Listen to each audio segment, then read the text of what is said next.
everybody. Here we are, all ready to take you down to Pine Ridge for another visit with Lum and Abner, brought to you by the makers of Horlicks, the original malted milk. Before we hear the old fellows tonight, here's a breakfast treat for those youngsters of yours. Horlicks malted milk powder sprinkled over the top of bread and butter, then slightly browned in the oven. Or Horlicks sprinkled right on freshly buttered toast. One of Lum and Abner's friends sent in these ideas, and she says they're delicious. They do sound delicious, don't they? Now, another thing this mother gives her youngsters is Horlicks powder sprinkled over fresh fruits and cereals. A lot of you have tried that, I know, and found the youngsters love Horlicks that way. Keep a package of Horlicks on hand, always. It's great for youngsters in whatever form they take it. And now, let's see what's happening down in Pine Ridge. Well, Lum and Abner are now out of the show business.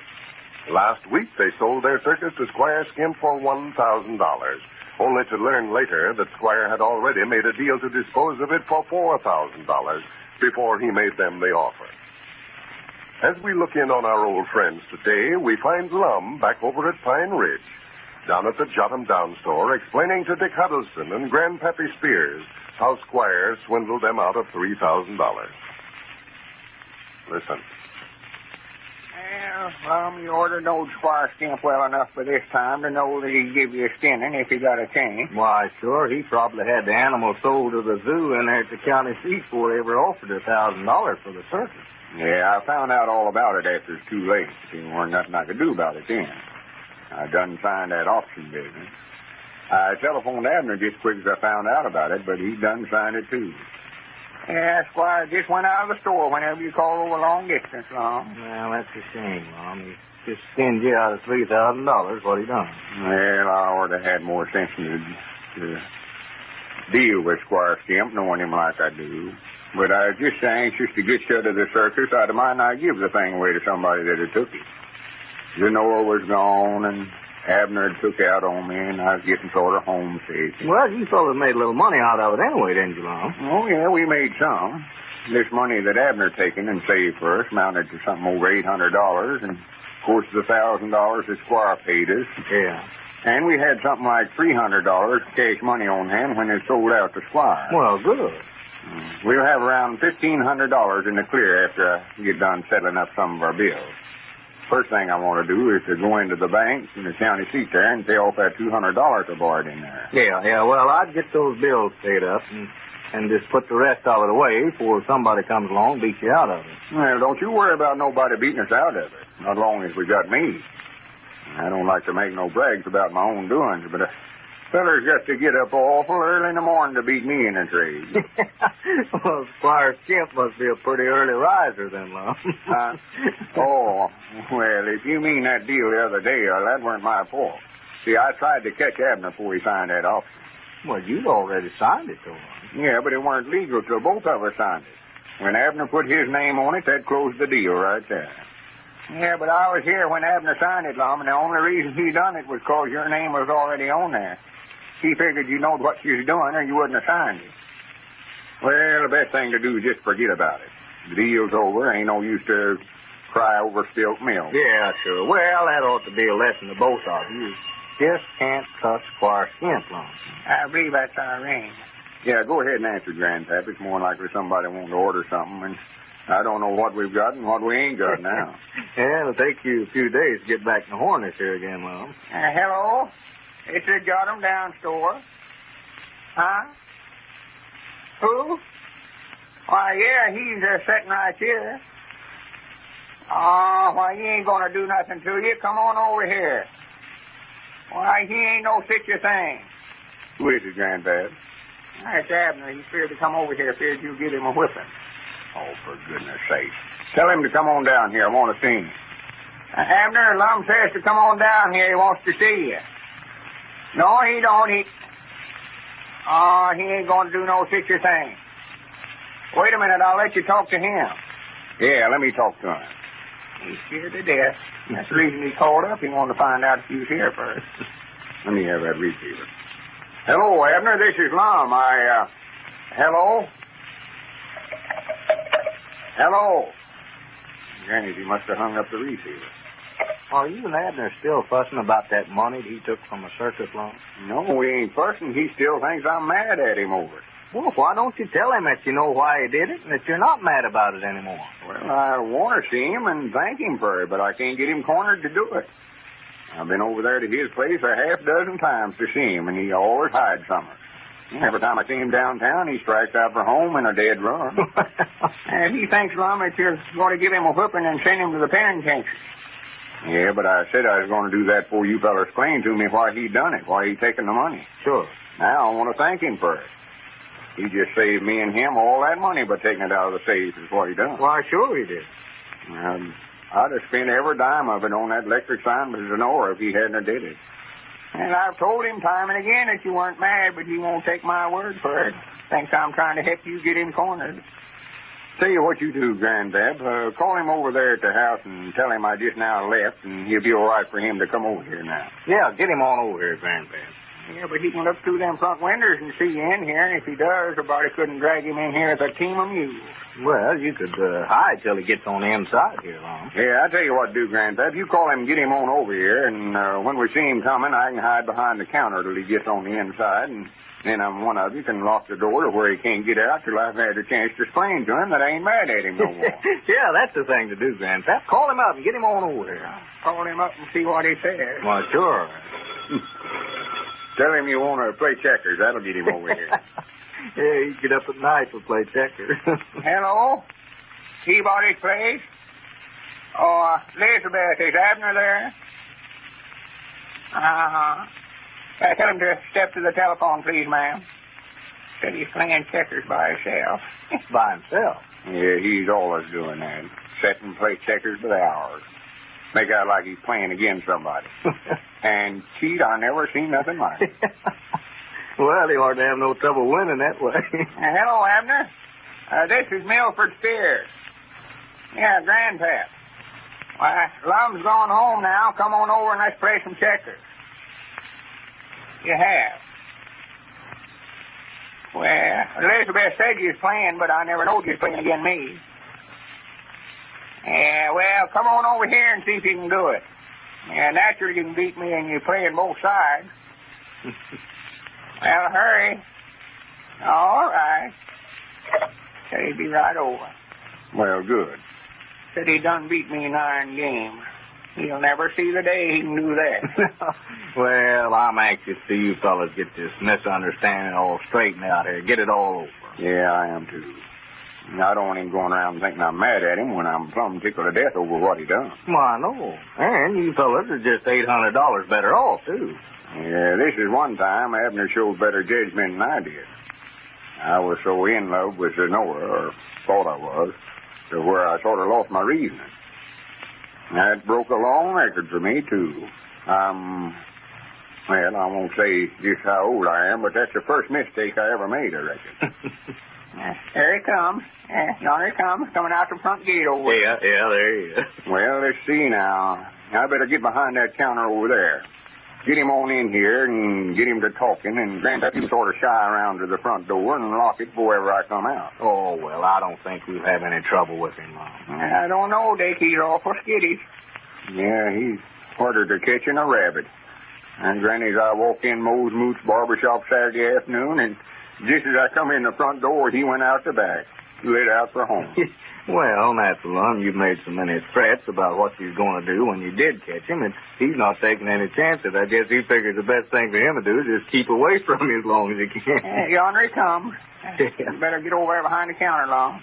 He'll be where he can see in the inside here in a minute. Yeah, now don't let him see you, Lum. Don't let him see you. He won't come in.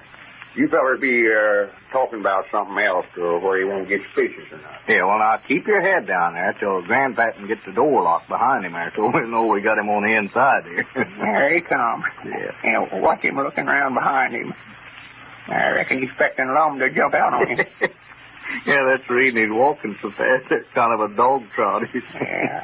Oh, he's been scared to death. Yeah, Richard, sure. Well, Lum made a mistake here making so many threats. He got him scared to death. Cedric went to him and told him everything that Lum had said. Well, I told Abner Lum never meant a word of it. Well, I told him the same thing, but he just believes if Lum said he's going to whip him, he's going to whip him. Hardest-headedest fella I ever seen. Well, it's just a shame I had to have this trouble. Don't let on. Oh, no. Now, you going up to the door there so you can lock it, Grandpap, and then I'll call him on back here in the store. Yeah, you just tell him come on back in. Yeah, sure, that's what I'll do. Well, come in, Abner, come in. Well, howdy, Grandpap. What's that you said about beating me a game of Texas? You heard what I said. Well, howdy, Abner. Well, hello, Dick. I never know there's something back there. Let me shut this door here. It's getting so chilly in here. Yeah, come on back and sit down, Abner. Yeah, much obliged. How have you been? Oh, all right, I reckon. I've been staying around the place there pretty close. I never want to get out none.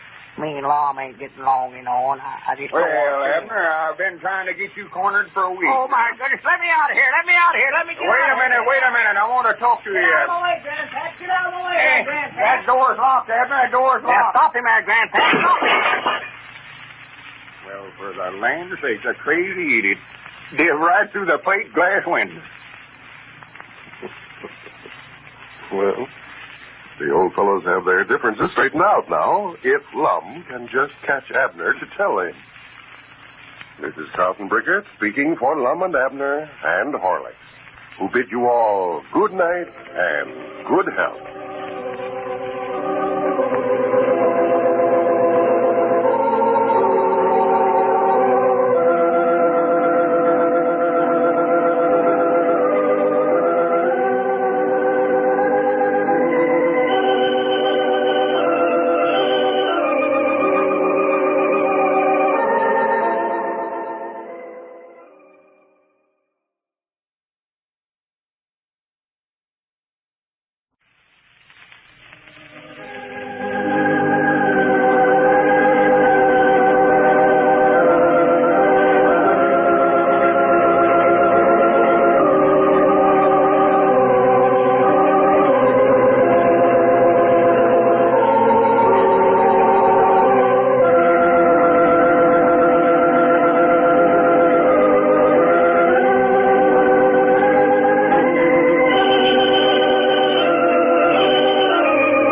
Howdy, everybody. Here we are, all ready to take you down to Pine Ridge for another visit with Lum and Abner, brought to you by the makers of Horlicks, the original malted milk. First, though, I'd like to give a brief message to mothers of growing children. Do those youngsters of yours keep running in and out of the house asking for something to eat? Of course they do. It's only natural. They get hungry with all their activity. Now, I suggest that you treat them to a couple of Horlicks malted milk tablets now and then. They like Horlicks tablets, and Horlicks tablets certainly are fine for them. They satisfy, but don't interfere with appetite. They build and nourish, too. Contain all the nourishment of Horlicks in powder form. Get a package from your druggist and try the Horlicks in-between meals plan for your youngsters. You'll find other uses for the tablets, too, when motoring and golfing and on shopping trips. Horlicks tablets come in two flavors, either natural or chocolate. You'll like them both. And now, let's see what's happening down in Pine Ridge.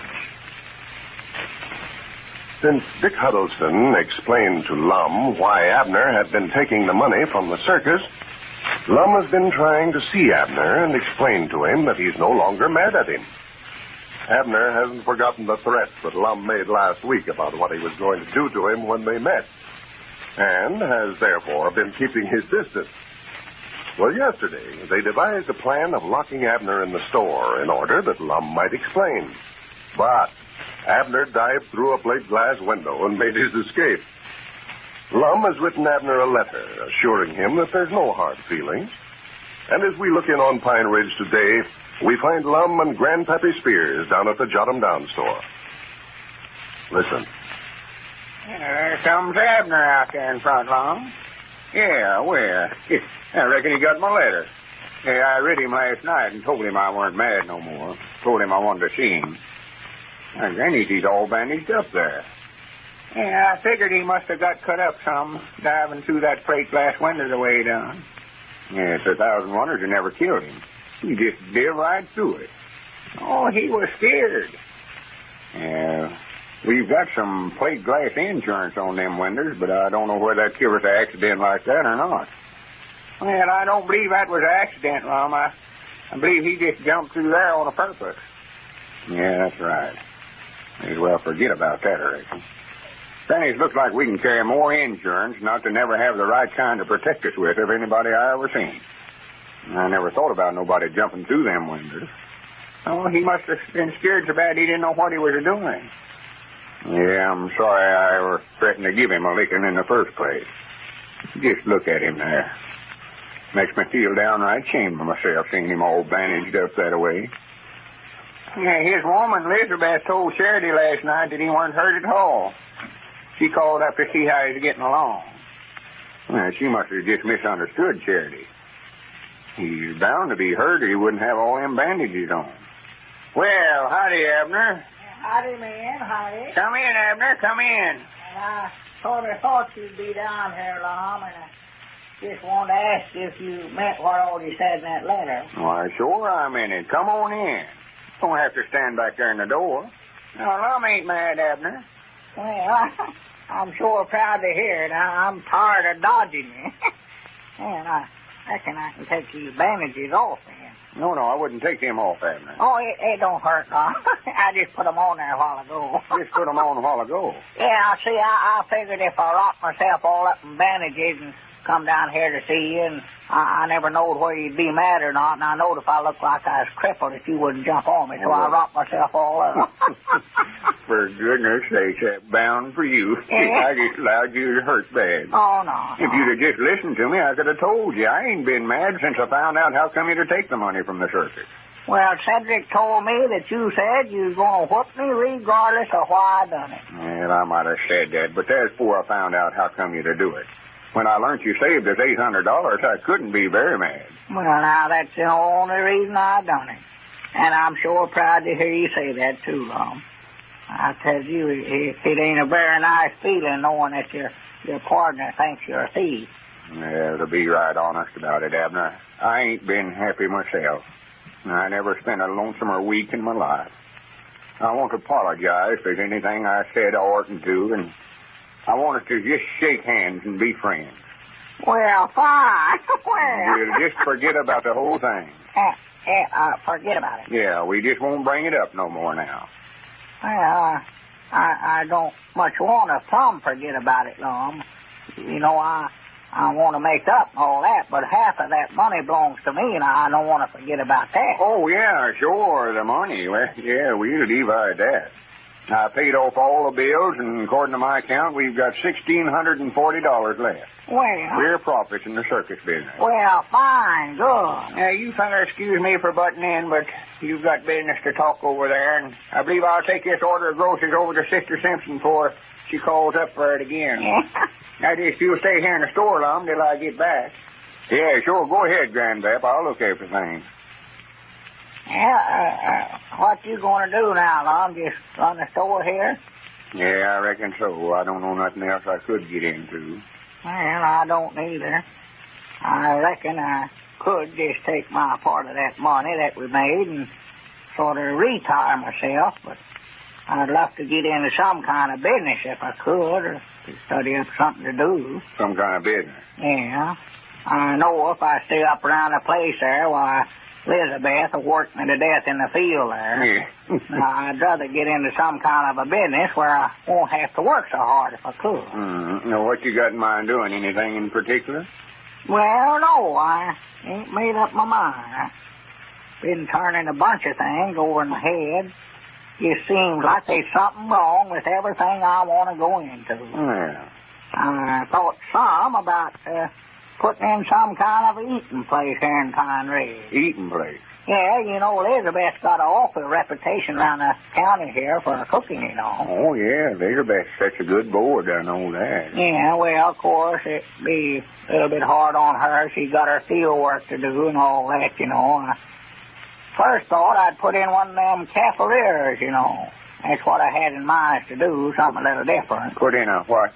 One of them cafeterias. You know, like we seen over at Greenwood when we were at the circus. We ate there twice. Oh, cafeteria, yeah. Well, I don't know. I don't like them places to eat. Oh, it's awful handy now. Well, I know, but they charge me too much there on that. Charge you too much? Yeah. Well, I thought they had right reasonable price. Well, I didn't know, see, how they charged at first, and I went through there. I thought it sort of family style, and I loaded up that pan they give me, and Granny, there's $2.86 worth of stuff. Well, you never know they charged everything separate, huh? Why, no. Well, I do know. And the next time I went through, after I found out what they done, why, I might not starve myself to death. Yeah, well, somebody's got to watch that course.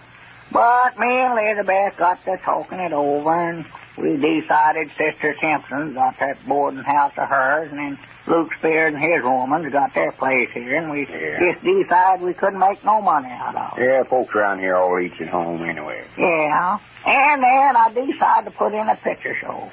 Picture show? Now, in Pine Ridge? Yes, sir. I could sit and look at them all day. Yeah, and you'd more than likely be the only one sitting and looking, too. Well, I don't know, Tom. There'd be some other folks there, but, well, I never knowed nothing about how I go about getting them, and so I got to studying around, and I decided maybe it'd be better for me to put in a barber shop. Something I knowed something about. You don't know nothing about barbering? Well, no, I don't, but Elizabeth does. She cuts my hair all the time and does just as good a job as Mose Mooch does. Oh, woman barber. Now, wouldn't that look funny? Elizabeth Peabody, barbarian and shampooist.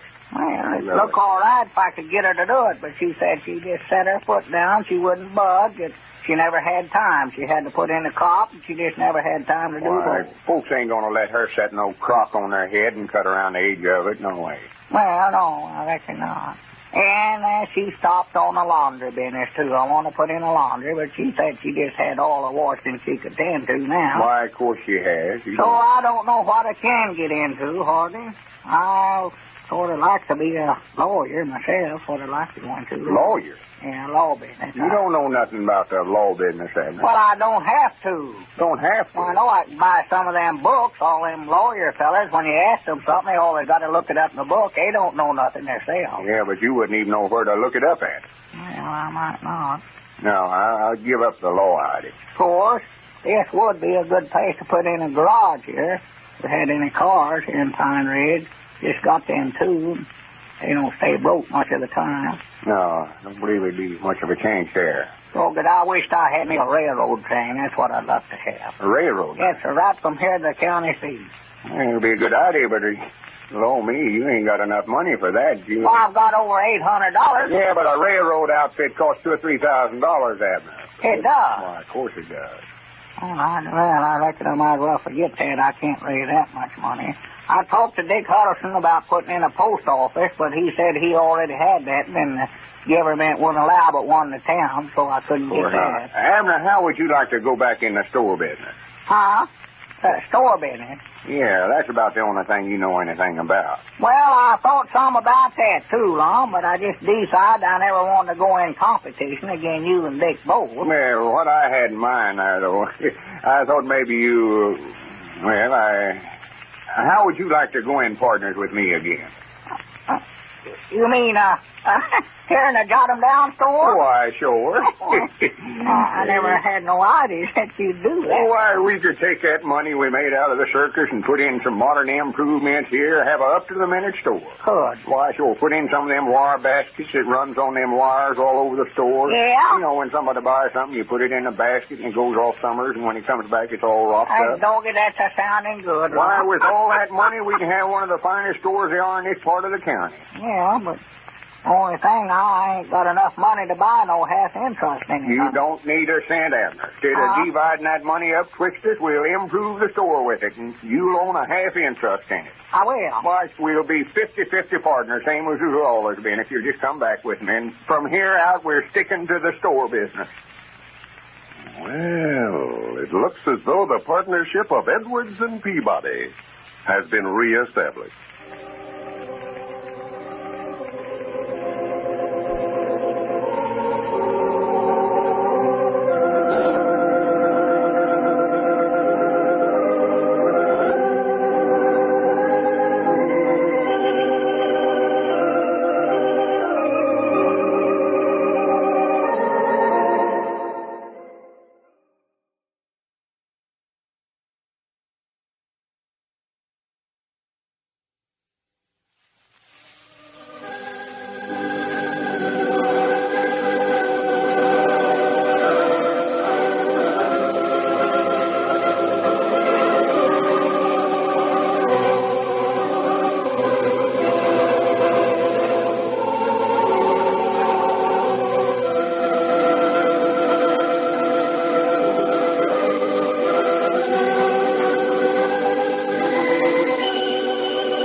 Lum and Abner, brought to you by the makers of Horlicks, the original malted milk.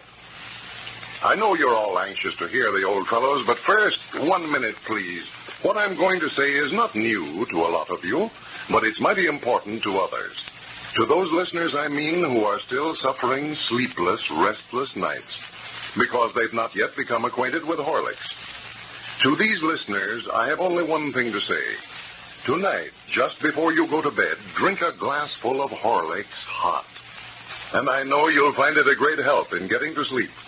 Once asleep, you'll sleep much sounder, too. Be more refreshed next morning. And there's a reason for that, a scientific reason.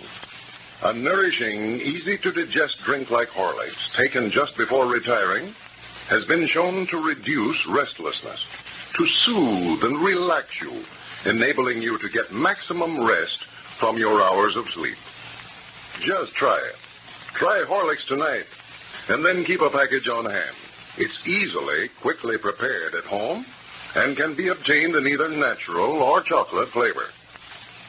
And now, let's see what's happening down in Pine Ridge.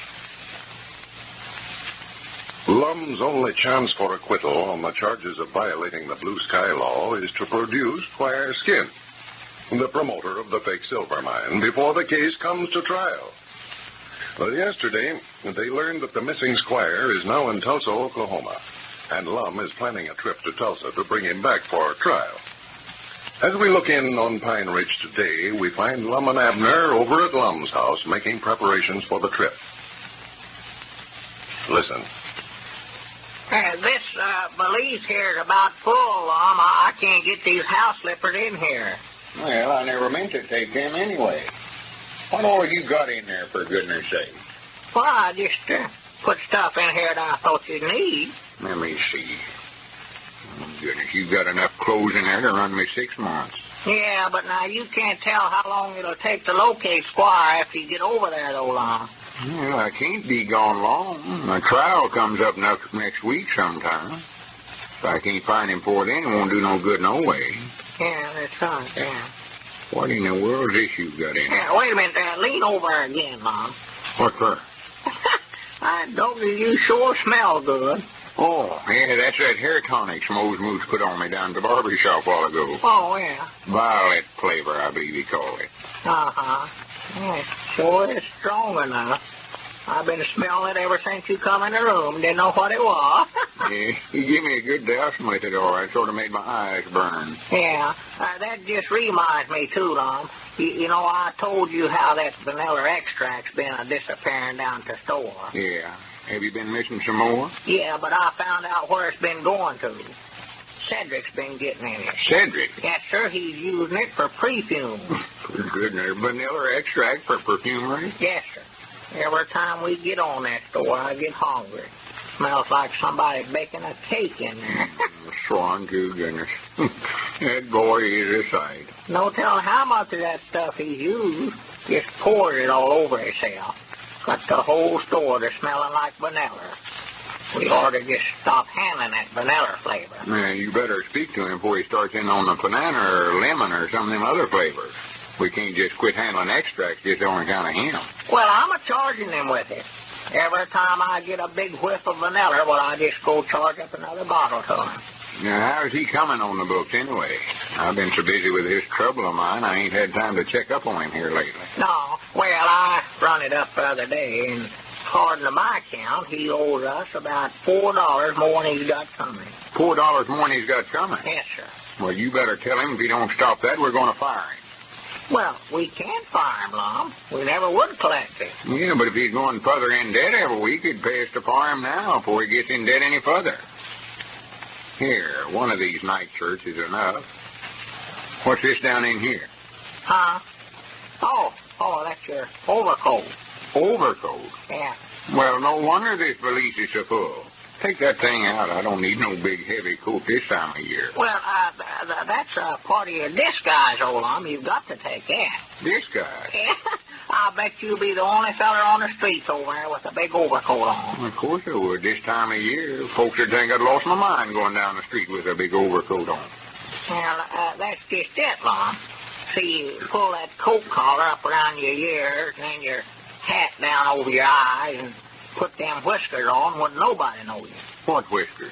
Oh, I forgot to show you. Hey, wait a minute there, down in here somewhere. Here there. Look out, what is that thing? Here, that's the whiskers. Slip them on, see how you like them. For goodness sakes, I wouldn't put them things on my face for nothing. Where in the world did you get them things anyway? Well, I made them myself. That's made out of the padding out of that old settee over at the place. For goodness sakes, what in the world would I want to dress up in an outfit like that over there in Tulsa for? Why, so you can disguise yourself to where you can slip up on Squire's skin. I thought about getting you an Indian get-up. But the trouble is, there's so many Indians over in Oklahoma that nobody wouldn't pay no attention to you in one of them. Abner, I don't need no disguise. I ain't trying to hide from Squire. I'm trying to catch him. If anybody ought to be wearing a disguise, it's him. Yeah, that's right. Well, take it over and give it to him, man. I ain't got no use for it. Well, if I ever got close enough to him to give him something, I'd just fetch him on back home. Just take that stuff out of there. I don't need it. Well, all right, but looks to me like you're passing up a mighty good chance to wear a disguise on. I know this will work, for I tried it out on Elizabeth this morning. Fooled her with it, all right. I had to chop up over 2 ricks of wood to do it, though. Had to chop up 2 ricks of wood? Yeah, I told her that I was a tramp and wanted a cup of coffee. I went up to the back door and knocked.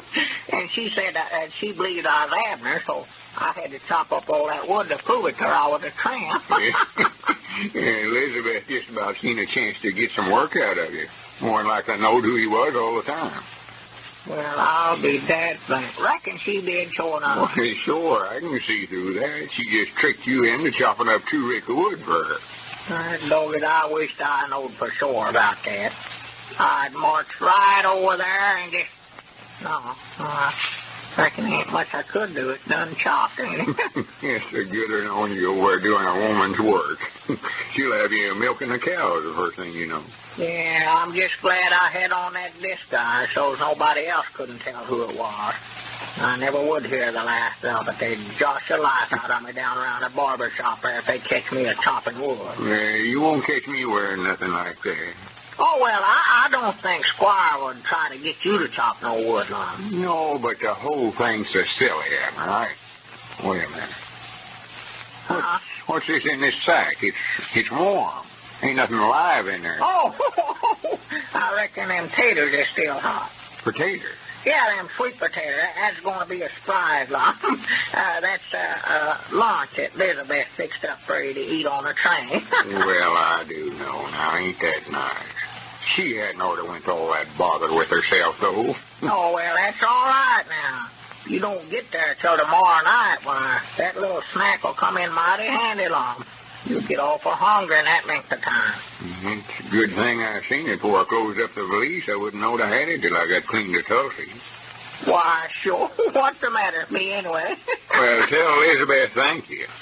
I weren't aiming on taking no lunch. Just sort of figured I'd have to buy sandwiches or something from that fella runs a little store there in a smoke car. Yeah, oh, yeah, I do love to buy stuff from me. I recollect when I was just a little feller, always wanted to buy one of them little engines with them little colored candies. Oh, yeah. Little lanterns. Yeah, Lord, I saw them. And Pearl, she always wanted one. Finally, I bought one for her. She's got it sitting on the mantelpiece over at the place now.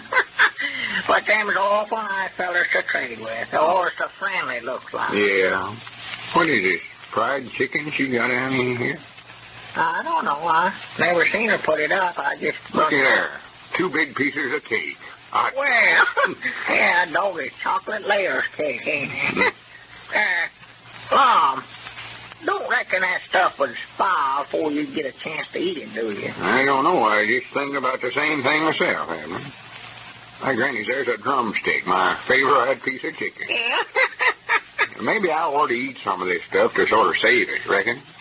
Yeah, of course, you don't want to eat too much now and make yourself sick, Lum. It's Lauck, you know, you don't want to do that just to save it. I could eat that wing there for you. Oh, that's all right, Evelyn. I'll be able to eat it all, I think, all right, thanks. Looks awful good, don't it? Yeah, it is good. Yeah, that's as good as chicken as I ever had. What you looking for? Oh, I just looking down in here, see what all she had here for you. Well, here's some hard-boiled eggs, Lum. Yeah, good. Pass one of them up here. See any bread down in there? Yeah, here's some biscuits. Yeah, here. Cold biscuits and cold fried chicken. And Granny, that's something I do love. Oh, yeah. You ain't going to be able to eat all that there, Lum, by yourself anyway. I don't know. But I don't believe you are. Well, there's a second joint. Now, that's my favorite piece of chicken. Yeah, hand me that. I'll work on it a while. Yeah, I wished I was going somewhere. Do you like the wing, Lum? Yeah, probably will. You asked me about that a while ago, I think. Yeah. Hey, you like nearly all the pieces, don't you? If I was you, Lum, I wouldn't try to eat both them pieces of cake, or I don't believe. What's the matter with them? Well, it's just awful rich, you know. Too much of it that way might make yourself sick. Yeah, that's right. Of course, I could save one piece of it till I get on the train, I reckon. Well, the trouble is, it dries out so bad, Lum. I just started thinking maybe I could eat Wait a minute. There comes Dick Huddleston up the front porch there. Yeah, well. Holler at him there. Tell him come on in. Well, howdy, Dick. Yeah, come in. Well, howdy. Yeah, pretty good. Come right in, Dick. Just getting my duds packed here. Yeah, I see. Looks like you're doing a pretty good job packing that food away, too. This is a lunch Elizabeth fixed up for me to take on the train. Yeah. Well, that's what I want to talk to you about, Lum. I don't believe you better go to Tulsa. Better not go to Tulsa. No, Grandpappy Spears and Uncle Henry Lunsford and some of the others here in town are a little uneasy about you leaving town. Oh, well, shuckins, I've rid on trains before. Ain't no danger. Well, I don't think they're uneasy about that, Lum, but, well, just to be honest with you, it's the ones that signed your bond to get you out of jail.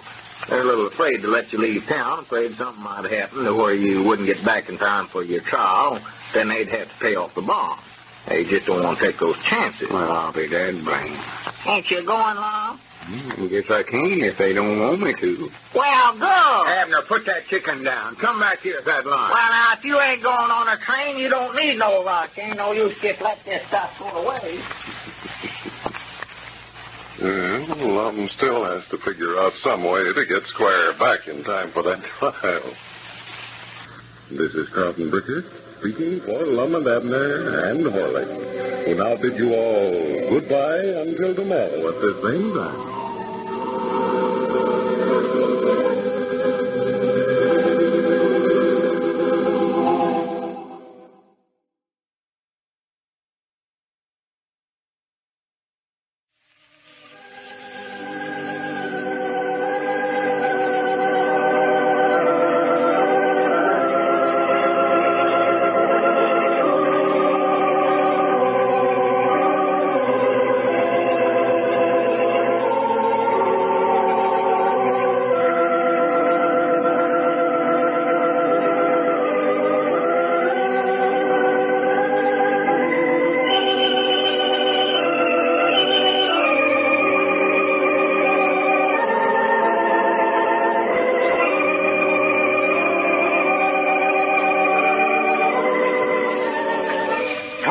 everybody. Here we are, all ready to take you down to Pine Ridge for another visit with Lum and Abner.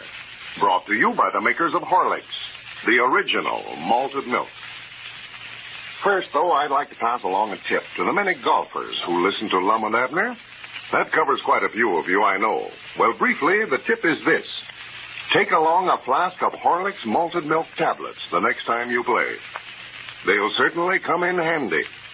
We all managed to work up a pretty good appetite out there on the course, and a couple of Horlicks tablets dissolved in the mouth are the best things I know of for satisfying hunger. What's more, they tend to freshen you up, just as a drink of Horlicks will.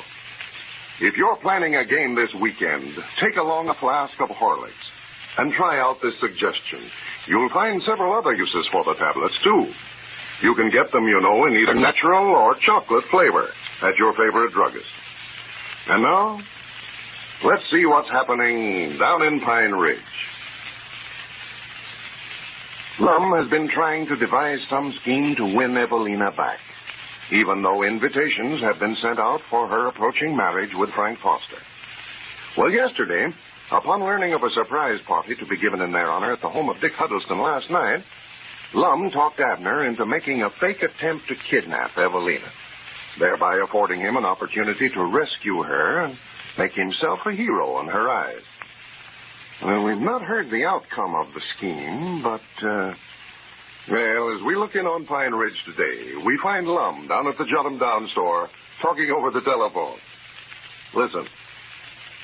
Hello. Elizabeth? Why, this here's Lum. Yes, Mom. How's Abner feeling this morning? Uh-huh. Well, I've always heard if you'd take and put a piece of fresh meat on your eye, that way it'd take the swelling out. You have? Well, just leave that on. That ought to help you. Oh, he is? Well, good. I'm proud he's coming over. I want to talk to him. All right, Elizabeth. Thank you, Mom. Did I hear you asking her how Abner was? Yeah, she says that one of his eyes is all swollen up. Well, how'd that happen? Well, ain't you heard about the fight last night? I know. Who's Abner been fighting with? Oh, him and Frank Foster had a big fight over there at Dick Huddleston's party last night. Frank liked to beat the daylights out of him. Of course he would. I'd allowed Abner to have more sense to pick a fight with a feller like that. Well, Abner never jumped on him. Frank jumped on Abner. Well, a big bully. The very idea of him picking on a little feller like Abner. Well, you can't much blame Frank over it. You see, the way it happened, don't say nothing to nobody about this now. Oh, no. Don't nobody know about it? Well, they don't know what started it. See, me and Abner was sitting down here yesterday evening trying to study up some way I could make a hero out of myself so Evelena would fall back in love with me. So when we found out about that party Dick's woman was giving for her and Frank, why, we decided to have Abner tie a handkerchief around his face and come over there and throw a couple of guns on everybody and make out like he's going to kidnap Evelena. Well, for the land's sakes. Then I was going to rush up and take the guns away from him and run him off. Evelena'd think I was a hero for saving her life and fall back in love with me and not marry Frank. Well, that sounds like a pretty good idea, all right. Yeah, it sounds good. The only trouble was, when Abner made out like he was going to kidnap Evelena, why, Frank hauled off and knocked him down and jumped on him like to beat the daylights out of him before we could pull him off. Well, I do know. Abner never come to till after we carried him clean home. I never seen a feller get as mad in my life as that Frank did. Just over a little something like that, too. Frank never knowed it was Abner at the time, huh? Oh, no. He thought it was a sure enough hold-up.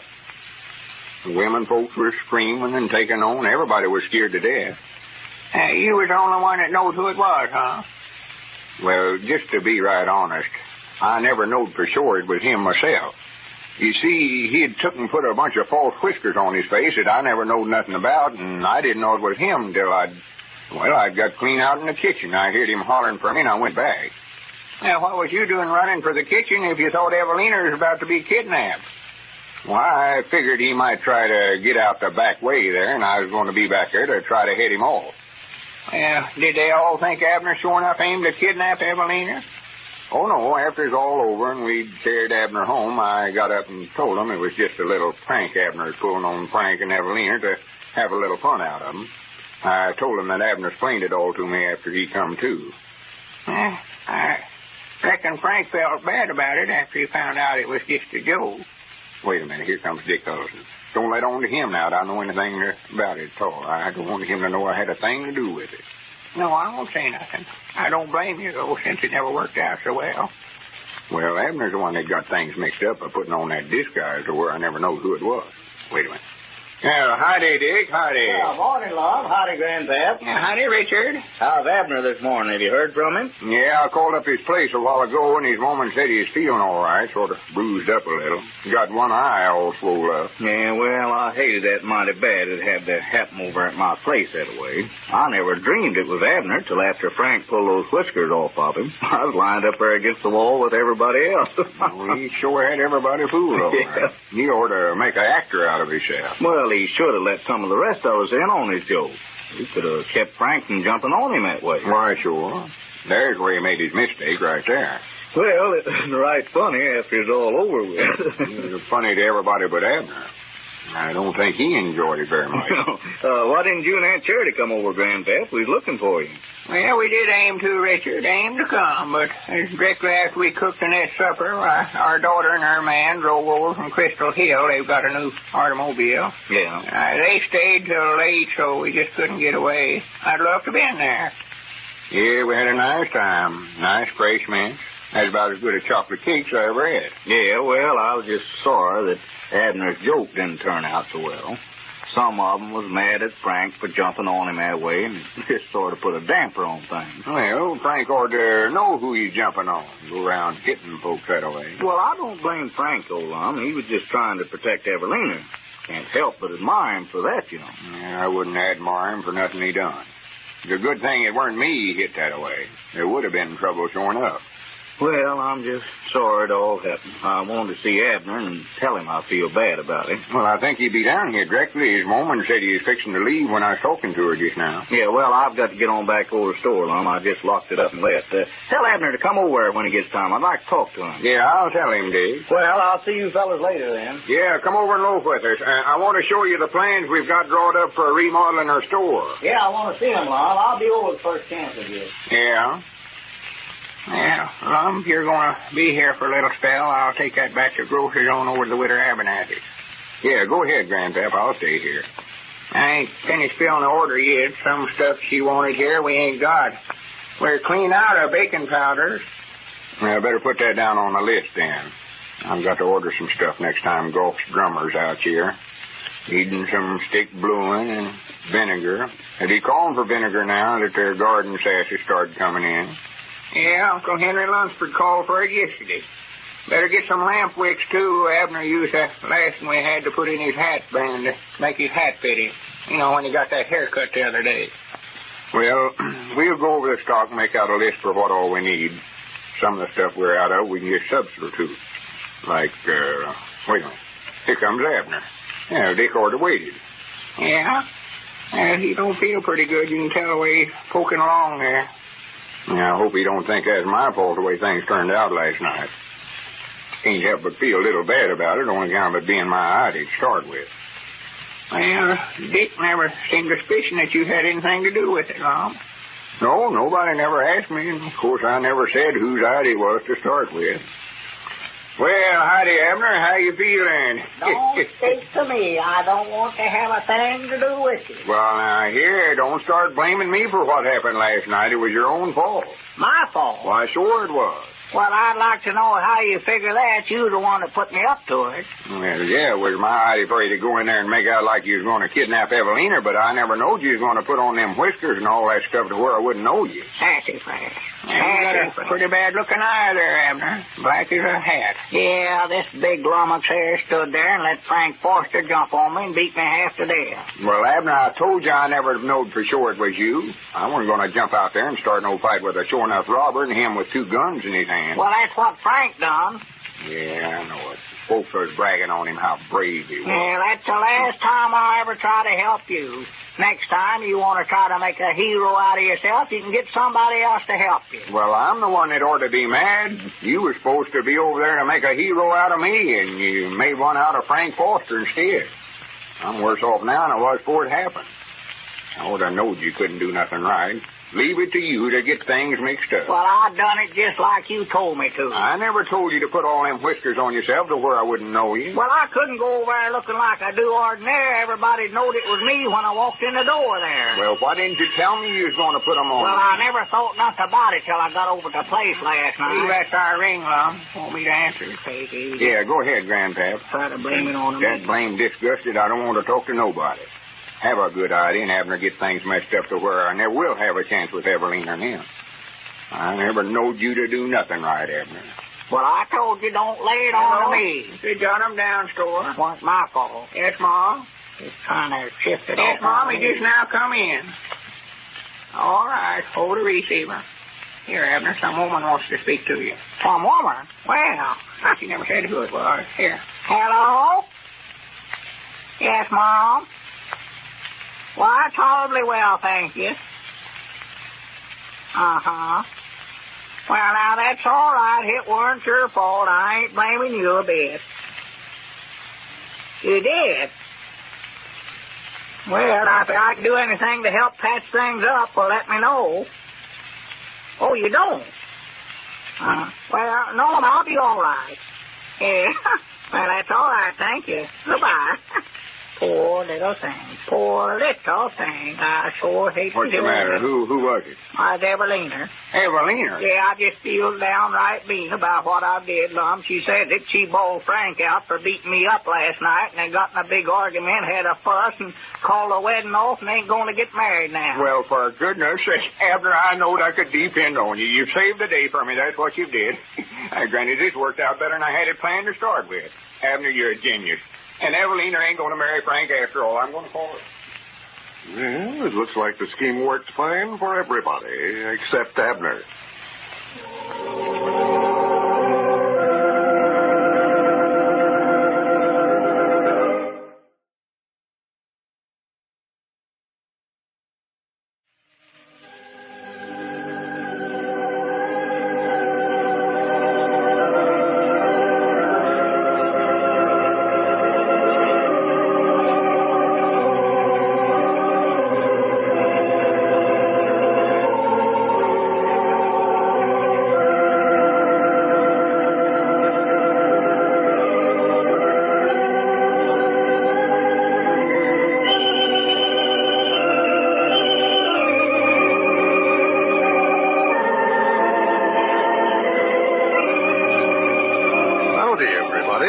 Here we are, all ready to take you down to Pine Ridge for another visit with Lum and Abner. Brought to you by the makers of Horlicks, the original malted milk. I wonder how many of our listeners have tried the breakfast plan that I mentioned the other night. Remember? A glass of Horlicks malted milk hot in the place of tea or milk or coffee. Besides being a delicious, welcome change, Horlicks makes a fine, healthful beverage for young and old alike. A valuable addition to the diet. That's because of the vitamins and minerals that this famous malted milk contains. In addition to that, Horlicks is so much easier to digest that it keeps you feeling cheerful and alert all day. It agrees with the weakest stomach. So if you haven't any Horlicks in the house, get a package now from your druggist. Then start the day right, the Horlick way. You'll find many other uses for Horlicks also. And now, let's see what's happening down in Pine Ridge. Well, the wedding of Evelena and Frank Foster has been definitely called off. And Lum is taking advantage of the situation by courting Evelena right off her feet. Her romance with Frank Foster just made the old fellow realize how much he really cared for her. As we look in on Pine Ridge today, we find Dick Huddleston over at the Jot 'em Down store talking with Lum and Abner. Listen. Yeah, I believe me and Evelena's more in love with one another now than we ever was. Well, it looked like old times to see you two out there meeting together yesterday, Lum. Well, sure, might not everybody said that. Any number of them come up to us again services was over and told us how proud he was to see us keeping company with one another again. Oh, I don't think nobody wanted to see her marry Frank Forster in the first place. I reckon that's the reason they're glad. Oh, that'd been the biggest mistake she ever made. Well, Lum, that sort of leaves it up to you now. You kept her from marrying Frank. You better get busy before somebody else tries to take her away from you again. Yeah, I think me and her will be getting married before long now. I've got to get me a diamond engagement ring somewhere. Well, now, she give Frank his ring back. Why don't you just buy that and off of him? I bound you'd sell it pretty cheap now. Granny, that's right. I hadn't thought about that. Well, I doubt if Frank could sell it to you, Lum, if he knew what you wanted with it. Yeah, he's just mean enough to try to charge me 2 prices for it. Yeah, He just like it. You oughta told Evelena not to give it back to him. That's what you oughta did. Well, I'm not worrying about that. I can get her a ring, all right. I'm going to get her a solid 14-carat diamond. That'll make that little ring he give her look like 2 cents. Well, man, I've got to get on back over the store. I left the wife to look after things, and she's got to take out and go to the house and do the washing. Yeah, well, I'm glad you stopped by, Dick. Yeah, come back again, Dick. Much obliged for bringing the mail over. Yeah. Well, that's all right. I'll come by here anyway. Yeah, Dick seemed to like the plans we got for remodeling our store, didn't he? Yeah. I believe that was a good suggest he made there, though, about putting all the groceries on one side of the store and all the dry goods on the other, Lum. Yeah, only trouble it'll be a nuisance walking backwards and forwards that way. See about my luck to be standing over on the grocery side and somebody come in and want some dry goods, dress pattern or something like that. And I'll have to walk clean across the store to wait on them. Yeah, like you said, though, it don't look right to have canned goods and shoes stacked right up on the shelf together that way. No, but I still say it's a heap handier that way. Wish we could run their store sort of like one of them cafeterias where we ate over at Greenwood. You mean put a eating place in here? No, but let everybody wait on themselves. They could go around and pick out what stuff they wanted, and me and you could stand up there at the front door and search them and take their money as they go out. Yeah, but supposing they go out the back door. Yeah, that's right. Looks like he's all or something. Wait a minute. Who's that driving up out there in front? Oh. Stranger to me. Yeah, I don't believe I even know the horse. He's a dressed-up sort of a feller, ain't he? Yeah, more like that drummer is what he is. And he's just wasting his time calling on us, then, for we ain't buying nothing till we get this store remodeled. Ain't got no place to put the stuff if it was to buy it. Yeah, come in, sir. Come right in. How do you do? How do you do? I just wonder if you gentlemen could tell me where the old Phil Robinson place is located. Oh, Robertson place. Yes, I believe that's the name, Robinson. Yeah. I reckon he means the old Uncle Phil Robinson place, Abner, up there on Breast Creek. Oh, yeah, more like that. Yes, the Phil Robinson place. I believe that is what they call it. Well, I can tell you where it's at, but there ain't nobody lives there. That farm's laid out now for about 10 years. House is burned down and everything. Yes, I understand it is. Well, I wanted to look at it. I was thinking of building a summer home out there, a kind of a mountain lodge. Lodge? Yeah, well, of course, it's your own business, but I don't believe you'll do no good with a lodge way out there. Most of us fellers around here belongs to the woodmen of the world anyway. No, I mean to fix the place up. Bring my family out here during the summer. They tell me there's some beautiful scenery around there. Yeah, well, I don't know whether I'd say that or not. You can't see much of anything for the dead blame mountains out there. But if you want to go ahead out there, well, I can tell you how to go. Yeah, just follow that road right out there in front of the store till you get to the southeast corner of Uncle Henry Lunsford's fence. Well, he don't know where Uncle Henry Lunsford's place is, Abner. Oh, no, that's right. Well, it's the first place you come to on the right after you pass Ham Douglas's there. Yeah, well, Abner, this gentleman is a stranger. He don't know where Ham Douglas lives. Oh. I'll tell you what you do, mister. Just follow that road out there for about 4 miles and a quarter. You'll come to a fork.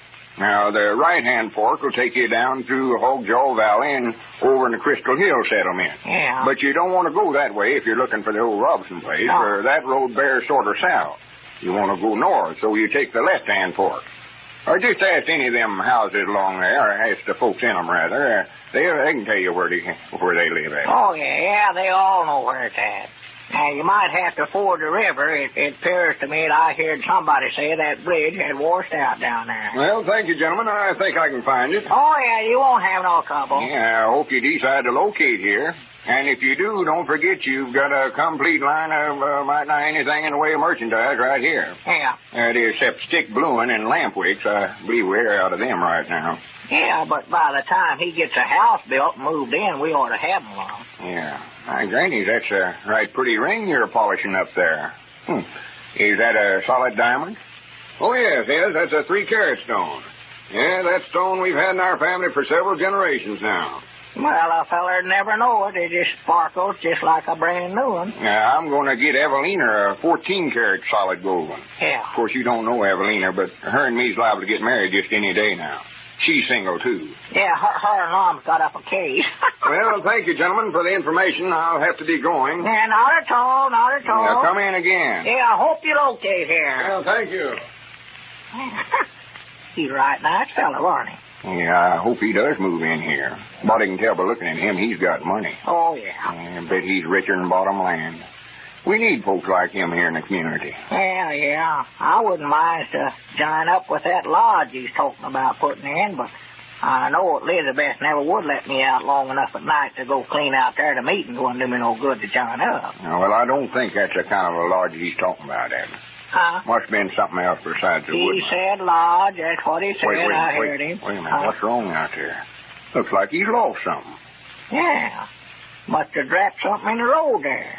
Yeah, we ought to help him look for it. Yeah, come on. Let's go out there and see if we can help him. Yeah, he's such a nice fella. I wish me and him was kin to one another. Well, he sure lost something, all right.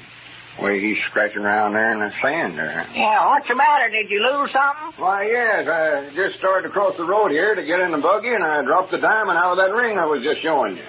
Well, I do know. Well, That'll be hard to find there in that sand. yes, it will. You sure you dropped it right there, yeah? Well, I had my handkerchief out polishing it and just happened to notice it was gone. Well, it ought to be around here somewhere, then. We'll find it shortly. Yes, I hope so. But I wanted to get out and look at that farm this afternoon. I've got to be back in Mena in time to catch that 7 o'clock train. Yeah, well, now, we'll find it. Don't you worry. Yeah, now, don't worry. I'll run in there and get a flour sifter out of the store. Yeah. Granny's, we'll sift every bit of this sand out here that we do find. Yeah, that's the thing to do. We'll locate it. Well, I'll tell you, I've just got to going out to that farm, made a special trip out here to see it. I can come back by here, and if you found it, I'll be glad to pay you for it. I'll give whoever finds it $200. $200? Well, we'll find it, then. Or turn this road upside down as one. Well, I hope you do. I'll be back sometime this afternoon. I appreciate you helping me out this... Not at all, no. Get up, Barry. Get up. Now, don't you worry now. We'll find it. You just go right ahead and look at the farm. $200. Here, I brung 2 sifters. Well, where's he going? Did you find it? No, he said he had to get on over there and look at that farm, but he's going to give $200 to whoever finds it for him. $200? Yes, sir. That's just what he said. Give me one of them sifters here. I told you he had a lot of money. Let me get to looking here. Oh, dadgummit, here comes Squire Skin. Lum, let's don't let on to him, let him know what it is that he's lost, you know. He'd about keep it. That's just about what it happened. Yeah, that feller never said, but I bound you that diamond's worth $1,000, I bound you. Yeah. Don't let on to Squire now, whatever you do. No, don't tell him what we're looking for he's a kind of a feller who'd try to beat somebody out or something. Why, sure? I got over the way he did us on that circus deal. No, sir, me neither. Just what he do is keep it for himself. Bought that circus for $1,000 and sold it for $4,000. Well, good evening, gentlemen. Good evening. Howdy, Squire. Yeah, what's going on here? You lost something? Well, yeah. What do you think we're doing, making mud pies? Well, maybe I can help you here. I've got mighty good eyes. Now, what is we're looking for now? No, nothing much. If you No. find anything, why, just let us know. We're just looking. Feller lost something here a minute ago. Well, I'll declare. Well, looky here. Huh? I picked this up the first thing. It looks like a diamond here. Let's see that, Well, Squire. I'll be dead blame. That's just what we're looking for. I'll give you $10 for that, Squire, right now. Not ask no questions. No, I couldn't think of it, Lum. This stone here is worth a lot of money, you can tell that. I know it, but I want to get it back for this friend of mine. It's his, and I don't want it for myself. I'll give you $25 for it. I don't get. I'll give you $50 for it. 75. Well, give me $100 and I'll turn it over to you. The first one that gives me $100 can have this diamond. Well, it looks like the old fellows might get back a part of that money that Squire beat them out of in the circus business. This is Carlton Brickert speaking for Lum and Abner and Horlicks, who now bid you all good night and good health.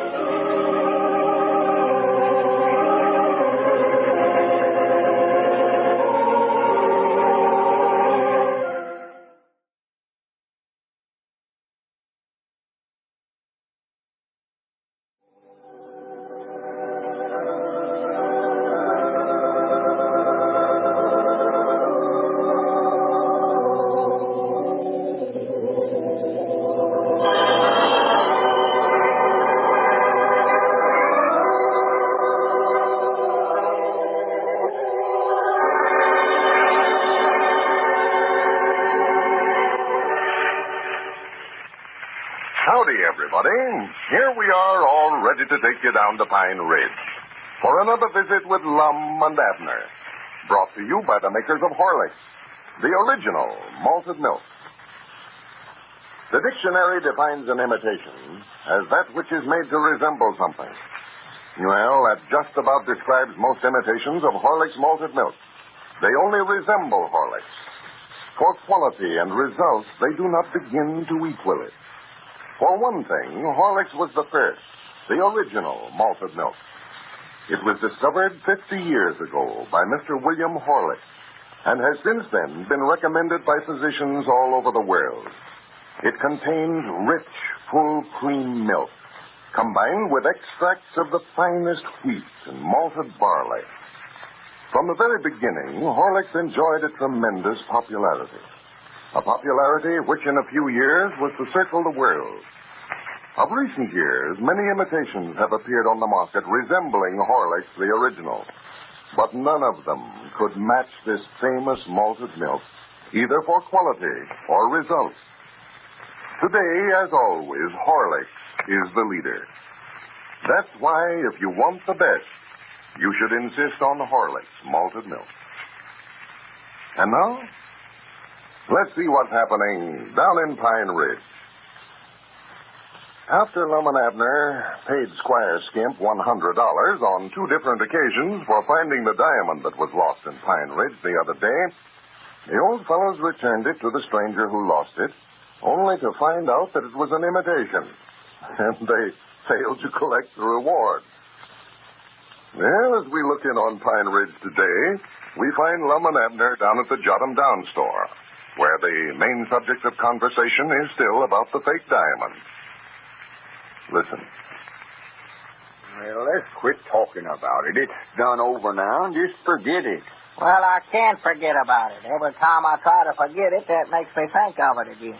Well, I'm tired of hearing you mouth about it. Every time I think about Squire beating us out of $200, I get so dead blame mad I could go right over to his place and give him a licking. Well, go on over there and give him a licking in, if that'll make you feel any better.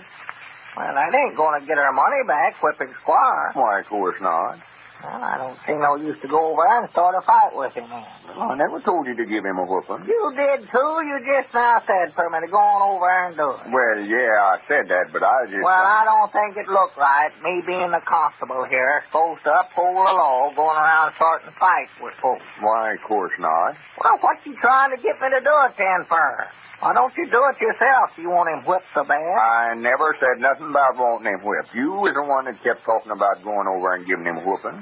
Yeah, let's just forget about it. You wouldn't be no match for Squire nohow. He'll weigh 200 pounds. Why, of course he will. The big bully. Why don't he jump on somebody's side if he wants to fight? Picking on me because I'm littler than he is. Why, he ain't trying to start no fight with you. No, he better not, neither. I'm just mad enough right now to go over there and beat the everlasting daylights out of him. Well, go on over there then and do it. Quit talking about it. There you go, trying to ag me into it again, Lum. I thought we argued that out just now. Well, we did, but you just keep saying that you want to fight, Squire. Go on, fight him. Yeah, but I don't think you ought to let me do it. That ain't going to get us no far. Well, it ain't none of my business what you do. You ought to be old enough to look after yourself for this time. Yeah. I don't believe I'll go. Maybe I can quit being so mad. You know, that's my trouble. I just fly off in the handle. Lose my temper too quick. Get me mad and I don't know what I'm doing. Hardly. Well, if you keep thinking about how big Squire is, I don't think you'll have no trouble controlling yourself. No. And it's a good thing he ain't here right now, I'll say that. Yeah, it sure is. That blamed him. How far is it over to his place?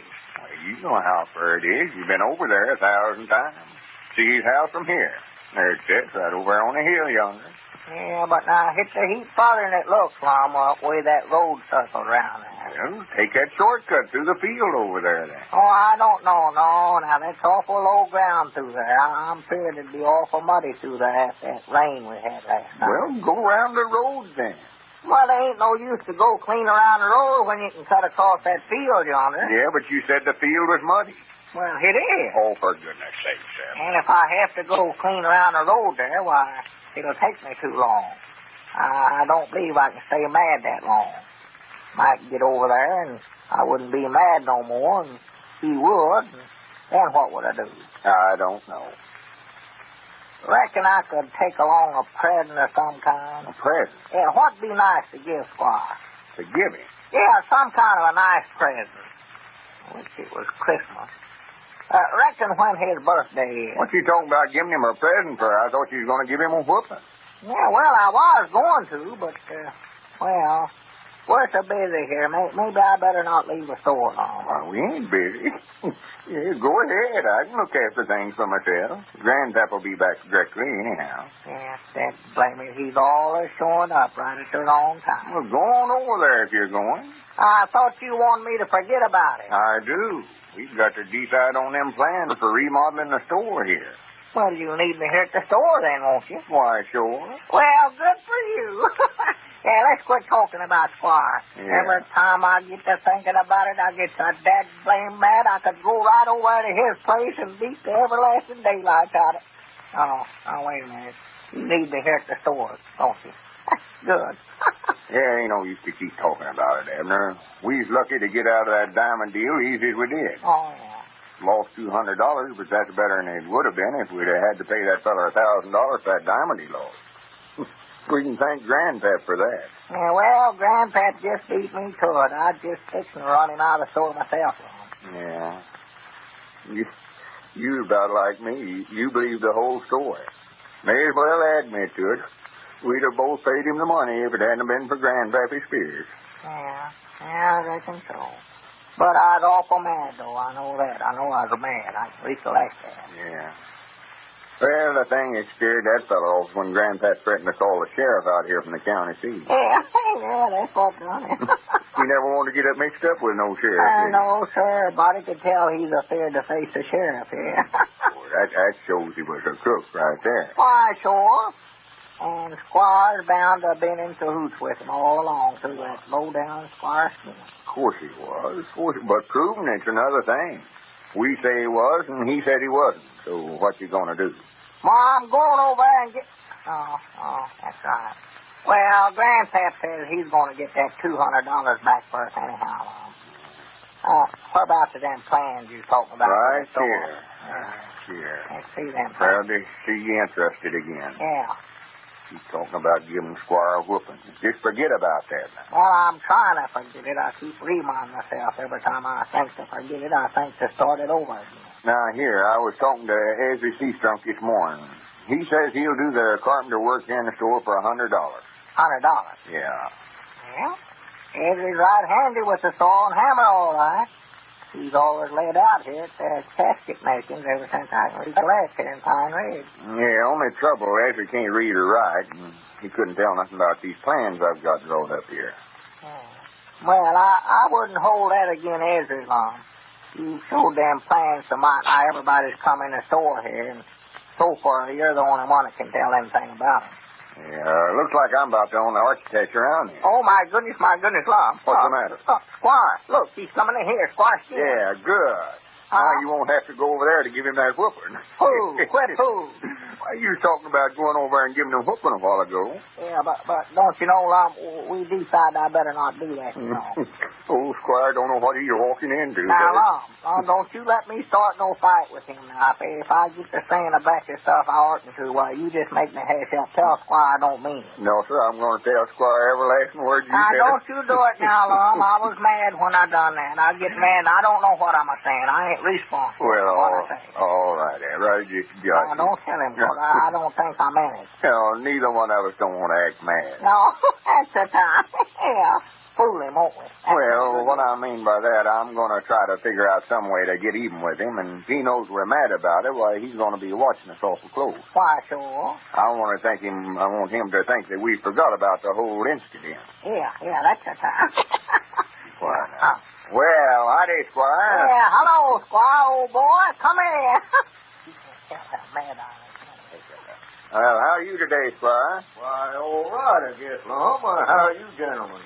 Oh, just only tolerably, sort of down with the rheumatiz again. Yes, well... Sit down, Squire, sit down. No, thanks, Lum. I can't stay here. Just dropped by here. I heard some bad news about you fellers.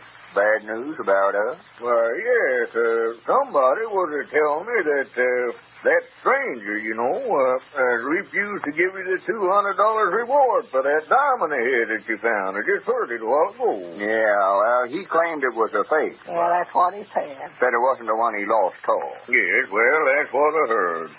That's too bad, sure. I just hope that you men don't think that I had anything to do with it. Oh, no, Squire. I hadn't thought nothing about that. Oh, no, that never entered our heads at all, Squire. Of course not. Well, just to prove to you that I want to do what's right, I'm going to give you men your $200 back. You mean you're... Rather than to have you think for 1 minute that Squire Skimp would beat two of his best friends out of $200, I'll gladly give you the money back and take the diamond. Or, that is, the stone that I told you we thought was a diamond. Well, I don't know what to do, hardly, Squire. Well, I'll tell you what I'll do, man. I'll make it $300, not a cent more. That's my top price, $300. $300? Doggone, Lum, can't you talk? Tell him you'll take it before he backs out. Sure we'll take it. If you want to do it, recollect it's your own proposition, though. Have you got the diamond, Lum? Oh, yeah. Grandpap took it into the county seat for me Saturday and had it set in a ring for me. Yes, that's what he was telling me. See, I was aiming on giving it to Evelena for a engagement ring. But, of course, if you want to give me $300, there it is. Yes. Now, give her some money, it's yours. Doggy, Squire, that's sure fair, I'll tell you that.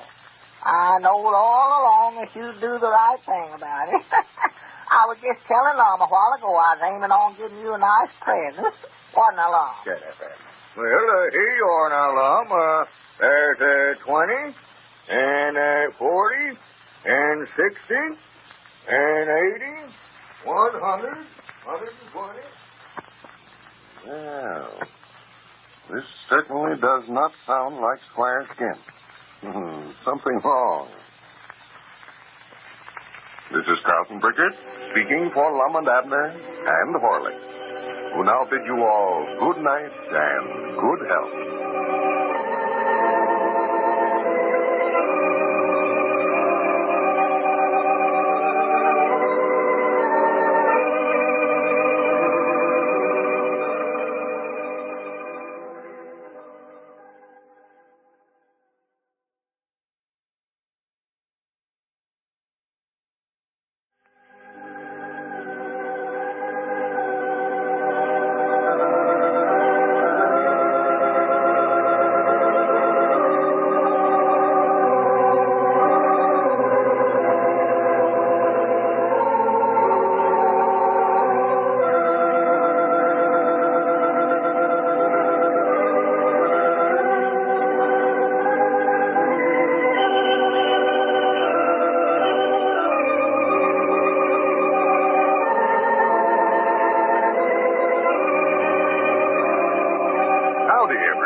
ready to take you down to Pine Ridge for another visit with Lum and Abner, brought to you by the makers of Horlicks, the original malted milk. Next time you're in the drugstore, look for the Horlick name at the fountain. When you see it, you can be sure that druggist believes in giving his customers the best of everything. Its presence there shows him to be a good judge of quality and serves as an indication of his high standard of selection, not only of malted milk, but of all drugs and cosmetics he sells. He knows that for quality, for real wholesome nourishment, for results, no cheap imitation compares with Horlicks, the original malted milk. So next time you're in your drugstore, remember to look for the Horlick name at the fountain. If you don't see it, ask your druggist to get Horlicks for you, in the interests of your own and your family's health. And now, let's see what's happening down in Pine Ridge.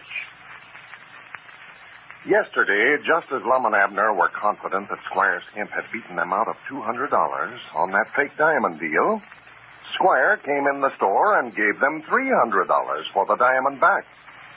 Well, they can't seem to figure out this sudden burst of generosity on the part of the Squires. As we look in on Pine Ridge today, we find Lum and Abner down at their Jot 'em Down store making final plans for remodeling the store. Listen. Well, now, here's the figures that Ezra gave me this morning. Yeah. New counters and shelving, putting in the show windows, remodeling the front of the store, putting an addition on the feed room, and painting the inside and outside both all comes to $400. 400, huh? Yeah, of course, that ain't including the basket system. He says he figures that'll run about $300 by itself. Just for the basket system? Yeah, that's for the balcony and everything. Well, couldn't we get along without the balcony alarm? Looks like to me we got plenty of room in here without one of them. Oh, where are you going to run the baskets to? Well, I don't know. I don't know nothing about them things. Why, you saw 'em in there at Mena. All them department stores has got 'em. Why, yeah, I saw them, but I can't see what we need them for. Well, if we're going to have an up-to-date store here, we're going to have all them newfangled improvements. People folks will be coming in here buying stuff just to see them baskets run along them wires. I know I did that. Well, why do we have to have the balcony for? Why don't we just run them back there in the feed room and rock the stuff up back there and send it back? No, that wouldn't look right. It's got to go upstairs. Get to running them baskets down low that way, somebody get their head knocked off. Yeah, it just sounds sort of foolish to me. What's the use to send all that stuff up to the balcony and then go climb the stairs and rop it up, and all you'd have had to do in the first place is just hand it to them? Oh, we won't have to go up there and rop stuff up. Grandpap will stay up there all the time, tend to that. Well, that's just that much more expensive. It'll cost money, all right, but it'll be the talk of the town. Yeah, but, Lum, we ain't going to have enough money to do all them things. We buy them wax women to put them dresses on for the show windows and get that water cooler and cash register. Why, we ain't going to have no money left to buy merchandise with. We don't want to have a brand new store here with a batch of empty shelves in it. Annie, that's right. I'd forgot about how low our stock's getting. Another thing, I don't believe we need Grandpappy Spears no longer. He ain't earning his salt around here. Why, he's delivering the groceries, opening up and sweeping out of a morning. Well, yeah, but one of us just as well to be doing that, Mom. We ain't got enough business here to keep one man busy, much less three of us. Yeah, things has been uncommonly quiet for some reason or other, just here of late. Might be on account of our stock being so low. Well, why don't you just tell Grandpap that we'll have to let him go till things sort of pick up a little? Oh, I don't know. I've been laying off to do it for a week, but just can't bring myself to tell him. You know how mad he gets. He's sort of touchy about things like that. I know he'd just fly right off in the handle. Well, I'll tell him. Lord, me, there ain't no use to keep him if we don't need him. Well, I wish you would. But put it in a nice way, Abner. We don't want to hurt his feelings. Yeah, it's pretty hard to figure out a nice way to fire anybody, old man. It looks to me like he could see he ain't needed around here and just up and quit. Well, now, he won't do that. Long as we pay him, while he'll stay right here. I'll just tell him we don't need him no longer. Can't afford to pay him. But he wants to work for nothing, why, it's all right with us. Yeah, that's the thing to tell him. He's been so nice, I just hate to let him go. Well, I do know. There comes Dick Huddleston. Well. Yeah, well, he called up a while ago and said he had some mail for us. Said he'd bring it over. Hey, did you tell him about Squire giving us our money back? Yeah, he was tickled plumb to death. Why? Sort of like I am, though. I still don't understand how come Squire to do it. Well, howdy, Dick. Yeah, hello, Dick. Well, how you fellas today? Oh, all right, I reckon. It's mighty thoughty of you to bring them letters over for Oh, us. that's all right, Lum. I was coming by here anyway. Here. Yeah, much obliged. Hey, what do you know about old Squire giving us $300 for that imitate diamond? Well, I didn't know what to think about that, Abner. It don't sound like Squire to me. Must be some trick to it someplace. Well, I don't know. We've got the money. $300 in cash. So that he can pull all them kind of tricks on us he wants to. Well, I can't figure it out. I never knew Squire to give anybody anything before. But maybe he's had a change of heart here all of a sudden. Can't tell. Granny, this is that catalog I ordered from them store fixtures. What? Store fixtures, showcases, and stuff like that. Oh. Here's some wax models in here. Granny, them look like real women folks, don't they? Let's see. You going to get some models, Lum? Yeah, I thought we'd get a half a dozen or so of them, sort of stand them around the store here, put some of them in the show windows. It looks like we've got a big crowd in here, get all them standing around. Folks will be passing by and think there's a sale going on in here. Well, for the land's sake. Look at that there. What's the matter with her? Well, that's what I'd like to know. Look at the way she's standing there. What, she's got her hand stuck out that way for her. Looks like she's holding out her hand to see if it's raining or something. Yeah. Oh, that's to hang pocketbooks and stuff like that on. Granny, she ain't a bad looker, is she? No, let's get her on. Hey, look at this in here, though. If you want to see something, look here, Dick. Granny, she'd run the customers off. Looks like a haint. Well, that's some of that modernistic stuff. That's the latest thing, you know. Might be the latest thing, but I don't want to have that thing sitting around the store here looking at all day long. Well, here, let me look at it a while, Lum, and I'll mark the ones I like in there. Yeah, I want to read this letter here. Looks like it might be something important. Wrote with a typewriter. Well, fellas, I've got to get on back. I want to go by Grandma Matthews. She's got a letter here from her boy in the Navy, and I know she'll be anxious to hear from him. Oh, from Wilbur, huh? Yeah, he don't write very often either. If he knew how happy it made her to get a hearing from him, why, he'd write her every week. Yeah, I know. She talks about him all the time. Well, I never take a letter over there but what she wants me to sit down right there and read it to her. Yeah. And she'll sit there with big tears running down her cheeks. Calls him baby all the time. Oh, yeah. He ain't never growed up to her. No. Still worries and frets over him just like he was a young. Why, sure. Well, I'll see you fellas later then. Come down and loaf with me. Yeah, we will, Dick, and much obliged for fetching over the letters. Yeah, come back again, Dick. Reckon who this could be from. I don't know nobody from Denver, Colorado that I know of. Denver. Yeah. I thought your Uncle Lijetters went out there to look for a silver mine a long time ago. Granny, that's right, he did. I'd forgot about Well, that. sure. Yeah, he was sort of the black sheep. Well, that's just about who that's from. Well, he must have struck it rich then, for this is wrote with a typewriter. Oh. Yes, sir, I'll bound you that's who it is. He was my favorite uncle, Uncle Lige was. He was. Yeah, I hope he found a silver mine. Wouldn't that be fine now? Well, go ahead and open it up. You can't tell nothing but looking at the envelope there. Yeah, more than likely wanting to give me a half interest in a mine to come out there and run it for him is about what he wants. Reckon you could look after the store here by yourself? Granny, this is from a whole batch of folks. Well, maybe the whole family wrote you now. Well, maybe this is a board of directors. Well, read it and see who it is. Well, it's sort of blurred here. Must have used a carving paper on it. Says, dear friend. Yeah, somebody knows me all right. Yeah. This charm was started in the hopes of bringing prosperity to me. Yeah. Within 3 days, make 5 copies of this letter, leaving off the top name and address, and adding your name and address at the bottom of the list, and give it to 5 of your friends. What in the world are they talking about here? Well, that don't sound like no silver mine to me. No. In omitting the top name and address, be sure and send that person a dime, 10 cents. Oh, a dime, 10 cents, wrapped in paper as a charity donation. Wow. In turn, as your name leaves the top, you should receive 15,625 letters. Ooh, that's a lot. With donations amounting to $1,562.50. Well, Granny. Well, what kind of business has that your Uncle Elijah's got himself into anyway, I Lum? don't know. I can't make no sense out of it. Sounded to me like he wanted you to send him a diamond. Here's a whole batch of names. D.E. Wilson, Denver, Colorado. And L.E. Graham, Denver, Colorado. Wow. C.V. Oldham, Denver, Colorado. And, Granny, they're all from Denver.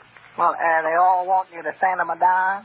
Wait a minute. Here comes Grandpappy Spears. Don't say nothing to him about this letter, Abner. I've got to figure this thing out somewhere. I'll I'd just put like it to up. find out more about that myself. Don't let on.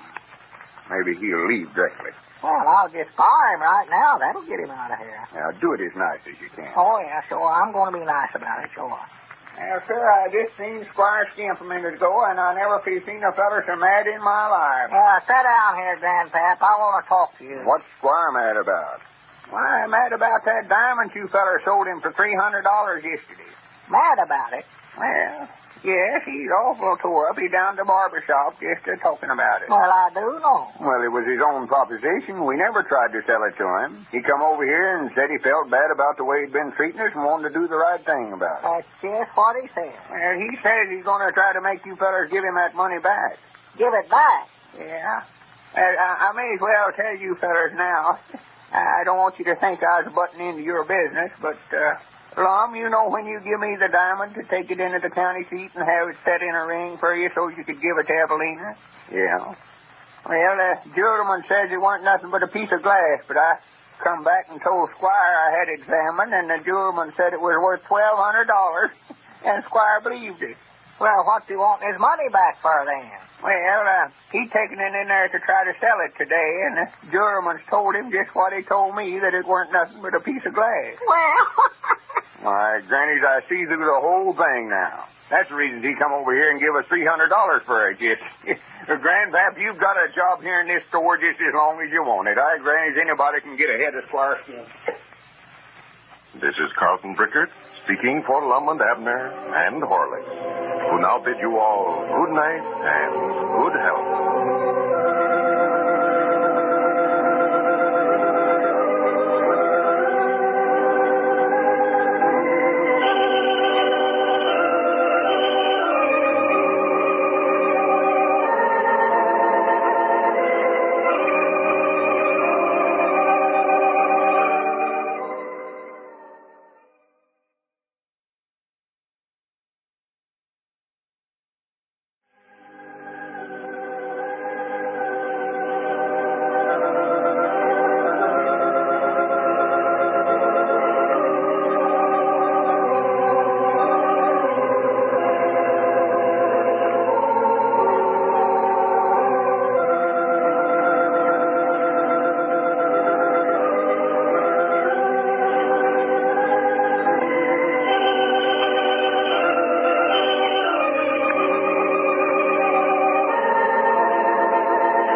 Here we are, all ready to take you down to Pine Ridge for another visit with Lum and Abner, brought to you by the makers of Horlicks, the original malted milk. Before we go any further, I'd like to explain why Horlicks malted milk is so universally recommended as a food for growing children. For one thing, Horlicks is rich in calcium and phosphorus and the other minerals essential for the building of strong bones and sound, healthy teeth. That's one reason why so many medical and child-feeding authorities say that Horlicks should be a part of every youngster's diet. Then again, Horlicks is a fine source of vitamins. Vitamins that build husky bodies. Vitamins that help set up a resistance to infection. And, last but not least, Horlicks is especially easy to digest. The young, delicate digestive system can handle Horlicks so much easier than ordinary milk. Get some Horlicks for those youngsters of yours. You can't do anything better for them. Your druggist has it, you know, in both natural and chocolate flavors. Children like them both. And now, let's see what's happening down in Pine Ridge. Well, Lum and Abner learned yesterday that Grandpappy Spears was responsible for getting their money back from Squire Skimp on the fake diamond deal. And they've given the old fellow a permanent position in their jot-em-down store as a reward. Yesterday, Lum received a strange letter from Denver, Colorado. And as we look in on Pine Ridge today, we find Dick Huddleston over at the jot-em-down store explaining it to Lum. Listen. Why, no, that's what they call a chain letter, Lum. I've been reading about them in the paper, but that's the first one I've seen. Chain letter. Yeah, it just keeps going on and on like an endless chain. Well, it's done got here, though. Can't go no further now. Well, you're supposed to make copies of this letter and send them to 5 of your friends. And then they'll send them to their friends, and they'll send them to their friends, and keep on and on till eventually, why, you ought to get 15,625 answers back, according to this here. You mean if I just send out 5 of them, I'll get over 15,000 answers from me? Well, that's the idea of it. If nobody breaks the chain, you will. And every one of them's supposed to have a dime in them, huh? Yeah, they're supposed to. If they all sent in, why, you'd get $1,562.50. And all it cost me is just 10 cents, huh? Yeah, all you're supposed to do is just send a dime to the name on the top of that list. Granny, that looks like a good proposition to me. I'm going to get busy on that.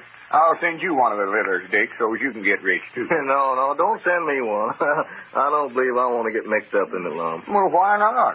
Granny, it just costs you a dime, and you make over $1,500 out of it. Well, you send them to somebody else, Lum. It sounds good and all that, but I've always figured a man's got to work for what he gets.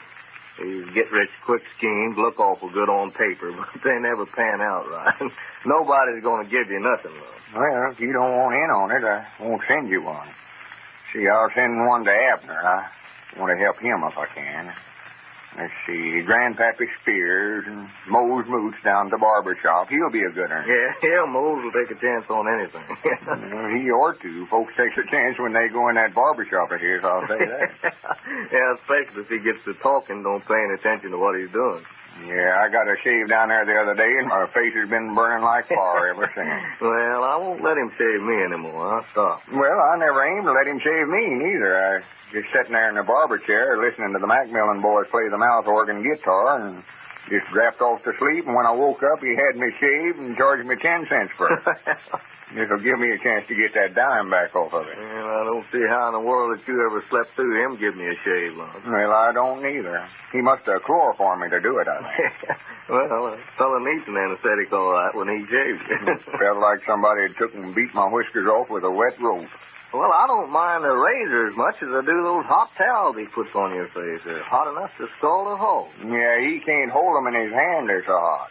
He's got to drop them somewhere, so he just throws them over your face to get shut of them, I think. That's right. Well, let's see now. Abner and Grandpap and Mose. Believe I'll send Doc Miller one.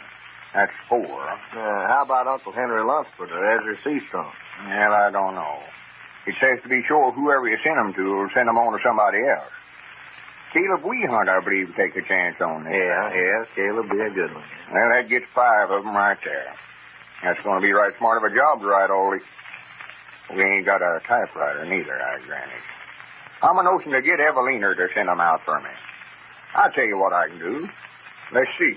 She ought to be home from school by this time. Yeah, what are you fixing to do there, Lum? Well, I just had an idea here.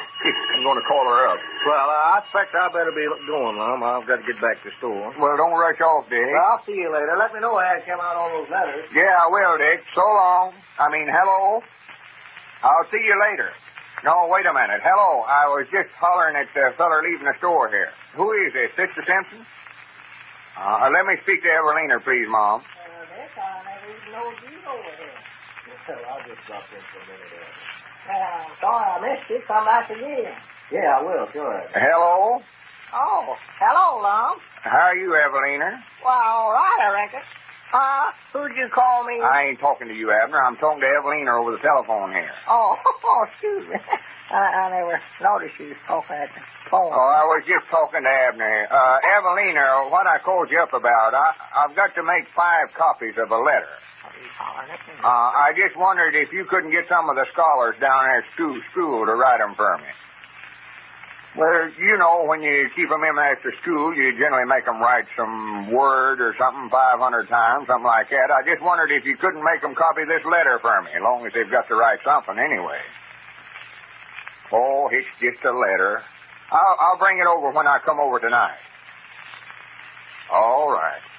All right, much obliged to you. That'll be fine. Well, I'll see you tonight then. All right. All right, Evelena, goodbye. Granny, that'll be a saving of time. What's that, Lum? Why, I've got to make 5 copies of this letter I got yesterday, so Evelena's going to have the young'uns down there at school do it for me. You mean the letter you got from your Uncle Lige out there in Denver, Colorado? Well, yeah, but that ain't from my uncle, though. Dick says that's a chain letter. Uh-huh. Says it's a what? A chain letter. All I got to do is send that feller on top a dime, and I get $1,562.50 back. You mean he'll send you that much money for just a dime? Well, yes. Well, order me a dime's worth, too, then, while you're at it, Lum. Well, he don't exactly send it to you, Abner. See, the way this thing works, I've got to make 5 copies of this letter and send them to 5 of my friends, and each one of them does the same thing that I'm doing. Uh-huh. They send the top name on this list, dime, and then put their name on at the bottom of the list. And when their name gets to the top of the list, well, they're supposed to get 15,625 letters, and each one's supposed to have a dime in it. Well, I do know. Well, does it make any difference who you send them to? No. Send them to anybody you want to. They don't care who you send them to. I'm going to send you one. That shows right there don't make no difference. Then you can send them to 5 of your friends. And a feller's supposed to make over $1,500 out of it, huh? That's what the letter says. Well, I dog it. I believe I'll just send all 5 of mine to myself then. To yourself? Why, yeah. If I can make $1,500 off of one, well, I'll make 5 times that much that way if I send them all to myself. Granny, wait a minute here. I hadn't thought about that. Why, sure. Well, I don't know where I want to send them out to somebody else or not. Well, now, here now, Lum. You've got to send me one. You've done said that you would now. Well, I'll send you one, but you've got to send me one back. That'll make us even again. Yeah, well, I'll do that. Yes, sir. I'd love to get in on that thing. Doggy, that's the easiest money I ever heard of. Of course, you've got to wait till your name gets to the top of the list before you start getting back any money, though. Well, I'll just put my name up there to start with. Put it on top instead of the bottom man. Well, now, wait a minute here. We're getting ourselves sort of mixed up here. Yeah. I don't believe that'll work. I'm feared we'd be sending ourselves $1,500 that way. Well, I couldn't send myself that much, for I ain't got it. Let me see now. Of course, I could owe myself part of it, I reckon. But that wouldn't do no good. I don't believe I'd ever pay it. I don't pay myself very good. Well, Abner, this thing's got me all mixed up, but I believe the best thing for us to do, just go ahead and send them out to our friends like the letter says. No use to make hogs out of ourselves. Hogs? Yeah, we ought to be satisfied with $1,500 for just a dime index. Yeah, I know. I just thinking, old Lum, I believe you give me an idea then. Give you an idea. Why, yeah, folks around here are sort of short on money, Lum, but they've all got more hogs than they know what to do with. Yeah. So why don't we start one of these here chain letter businesses instead of sending a dime, send them a hog? Send hogs? Yes, sir. We could get that many hogs back instead of dimes that way. Granny, wait a minute here. Now, you have thought of something. Why, sure. You know how many hogs we'd get out of that? 15,625. For the land sake. And they ought to average up, razorbacks and all, they ought to bring $3 apiece. Oh, they'll do that. That'd be $45,000 worth of hogs. 45,000? Yeah, hand me that letter there. Granny's me and you starting a hog chain letter right now. See there, that ain't gonna be no bother to change that where it says... rop 1 dime in a piece of paper and send it. We'll just change that to rop 1 hog. Well, we won't rop him up, but just send a hog. Yeah, that'll help everybody. Yeah. Eventually, every man, woman, and child in the United States will have 15,625 hogs apiece. Well, now, wait a minute, now. Where in the world will they all come from now? I never knowed there was that many hogs. Well, I don't know about that. They just have to get them somewhere. All they got to do is just send 1 hog. They ought to be able to find just one. Oh, yeah, that's what I right. say. That'll run the price up on hogs. The farmer will get more for his hogs, and the railroad company will get to ship them all over the country, and feed prices will go up. Hey, Granny's talk about farm relief. Granny, this is it. Well, maybe a great idea, but We just hope we don't get one of those chain letters. 15,625 is a lot of hogs. This is Carlton Brickert speaking for Lum and Abner and Horlicks. Bid you all good night and good health.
Here we are, all ready to take you down to Pine Ridge for another visit with Lum and Abner.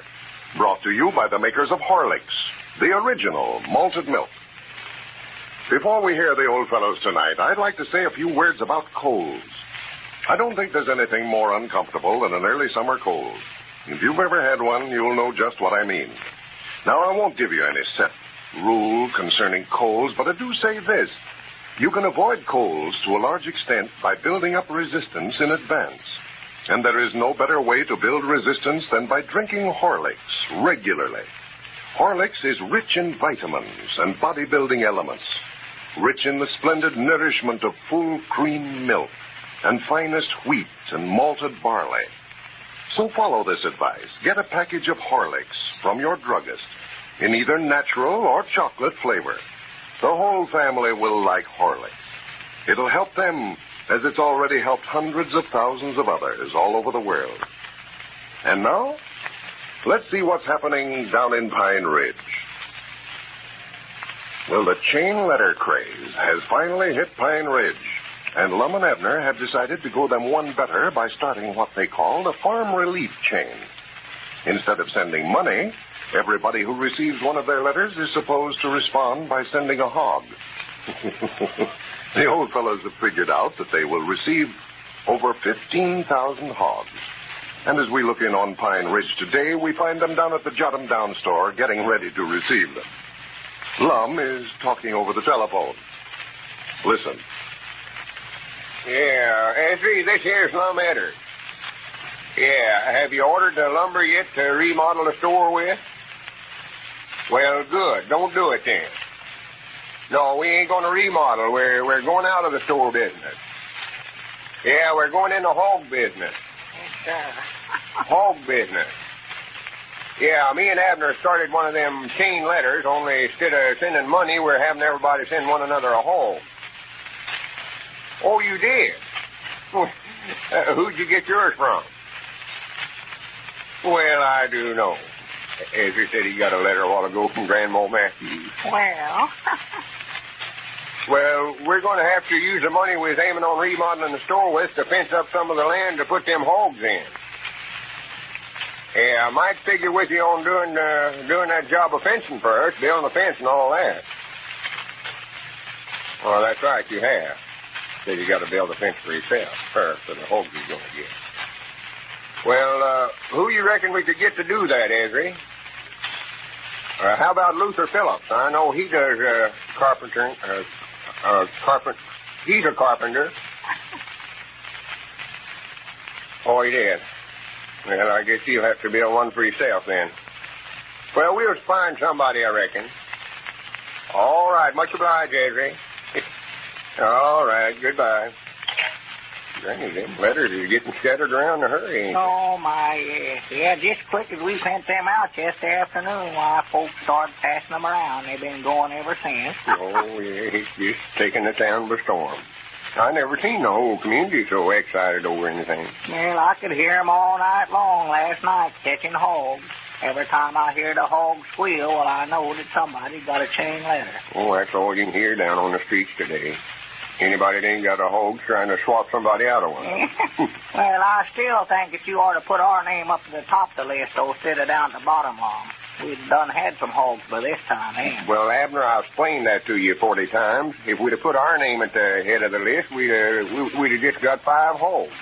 See, this way it takes a little longer for us to start getting any hogs, but the time our name reaches the top, it'll be multiplied to where we'll get 15,625 hogs. Yeah, but I'm just afraid they'll run out of hogs before they get to us, Lum. There ain't that many in the community. Oh, well, by the time it gets to us, these letters will be all over the country.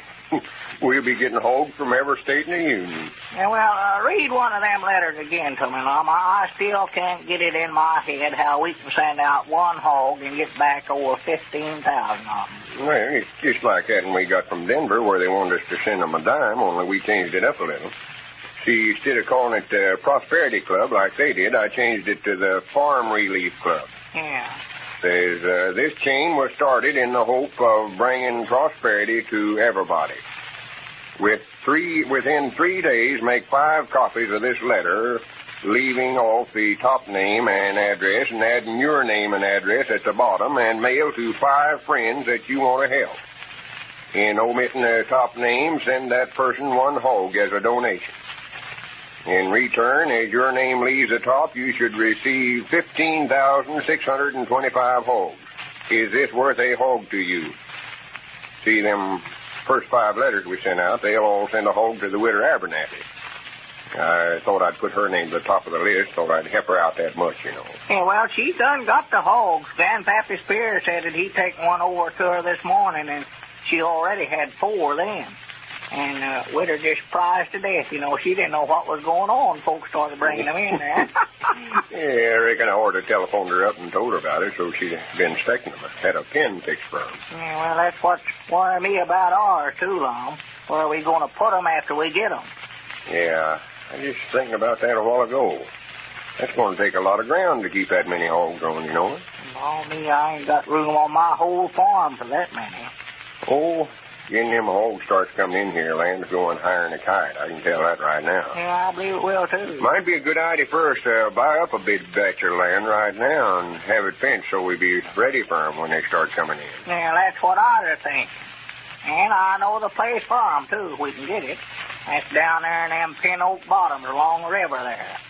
That ground in there ain't no count for nothing else, no way. Granny, that would be a good place to keep them. Who does that land belong to, anyway? Why, old Uncle Henry Lunsford used to own it. I don't know where he's been keeping up the taxes on it or not. Believe I'll telephone him up and see what he'll take for that. Might pick it up pretty cheap right now. Oh, yeah. Especially if he ain't heard about this hog boom we've started. Well, I reckon he'd be glad to get shut of it here. Lord, me, it ain't worth nothing to nobody. I hope nobody else ain't beat us to it. Yeah, if he's got one of them letters, why, he'll more than likely be wanting to keep it for himself. That's the only trouble. Wait a minute. Hello? Lunsford's place? Uncle Henry? Yeah, big price. This here's Lum and Abner talking. Oh, tolerably. How's yourself? You know, it talks about everything before we get to the conversation. Uh-huh. Well, why, Uncle Henry, what I called you up about, do you still own that land down there along the river, them pin oak flats in there? Uh-huh. Well, what would you ask the feller for that if you was to go to buy it off of you? $4 an acre, huh? Well, the land tax ain't worth too big. How much are they in that tract? 80 acres. That's right. That's 4 times 80 is, just a minute. Let me figure that out in my head. Hand me a pencil there, Abner. Yeah, here. 80 times 4. Notes and notes. Notes. 4 acres. Yeah, that's what I thought it was. $32. No, wait a minute. $320. Hello? Tell you what we'll do, Uncle Henry. We'll give you $300 for it. That's about 10 times what it's worth. All right, just make out a deed to me and Abner. We're in partners on it. All right, you fetch it over here. We've got the money whenever you deliver the deed. Well, no backing out on us now. We're counting on it. All right, Uncle Henry. All right. Goodbye.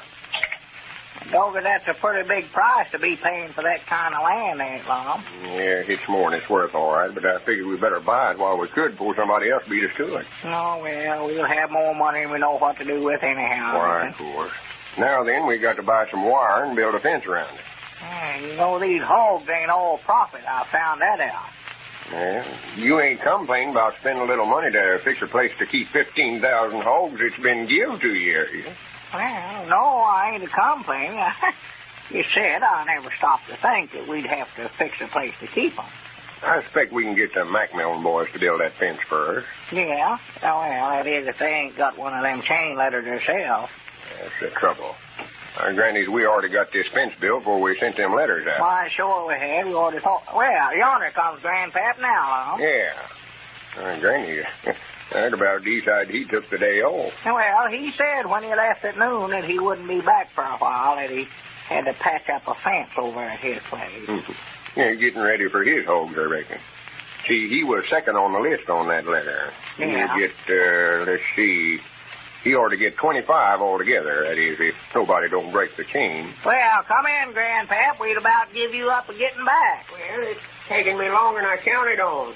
Folks started bringing hogs in over there, and I had to show them where to put them. Yeah, how many have you got so far? Well, I had 25 whenever I left over there just now. Well, I do know. Well, that's all you're going to get, Grandpap. 25 is all you could get. Yeah.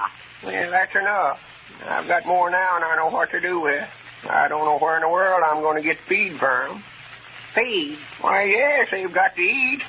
25 hogs can eat a feller out of house and home in no time. Doggies, wait a minute here, Lum. There's something we hadn't counted on. Where in the world will we ever get enough feed to feed 15,000 hogs with? Granny's, I hadn't thought about that. Yeah, we better stop them letters before them hogs start coming in here. That's what we better do. Ain't enough feed in this whole part of the country to feed that many hogs. Oh, my goodness. Look, yonder coming in here. Well, for the Cedric, what are you doing bringing that hog in the store here? It belongs to you and Mr. Lum. I got a chain letter, and your names was on top of the list, and the letter told me to bring you home, so I done it. You just take it right back where you got it. We've decided we don't want in on it. Well, there's a whole bunch of fellers on their way over here with them. See, yonder comes Luther Phillips and Luke Spears, both leading hogs now. Oh, my goodness. Look here, Lum. Looky there for the land. Wait a minute. Be quiet, Evelena. I've got an idea. Don't worry. Just leave the hog here, Cedric. Feeding them hogs ain't going to be no trouble at all. Grannies, we'll start another chain letter on feed. Have everybody send one another a bushel of corn, and that way we'll get over 15,000 bushels of corn. Grannies, I know they will. Well, now they'll have to find a place to store that corn. There seems to be no end to a chain letter. This is Carlton Brickert, speaking for Lum and Abner and Horlicks, who bid you all good night and good health.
Down to Pine Ridge for another visit with Lum and Abner, brought to you by the makers of Horlicks, the original malted milk. But first, in case there are still some of Lum and Abner's overweight friends who haven't heard about the Horlick Weight Control Plan, I'd like to say a few words about that. As some of you know, in a recent test in Chicago, women lost on an average, more than 3 pounds a week using this plan. So it's well worth your attention. Briefly, the plan is this: to drink a good glass full of Horlicks malted milk at noon instead of a heavy, hard-to-digest meal. Horlicks is a well-balanced food, one that is sufficiently nourishing and sustaining to take the place of heavier food.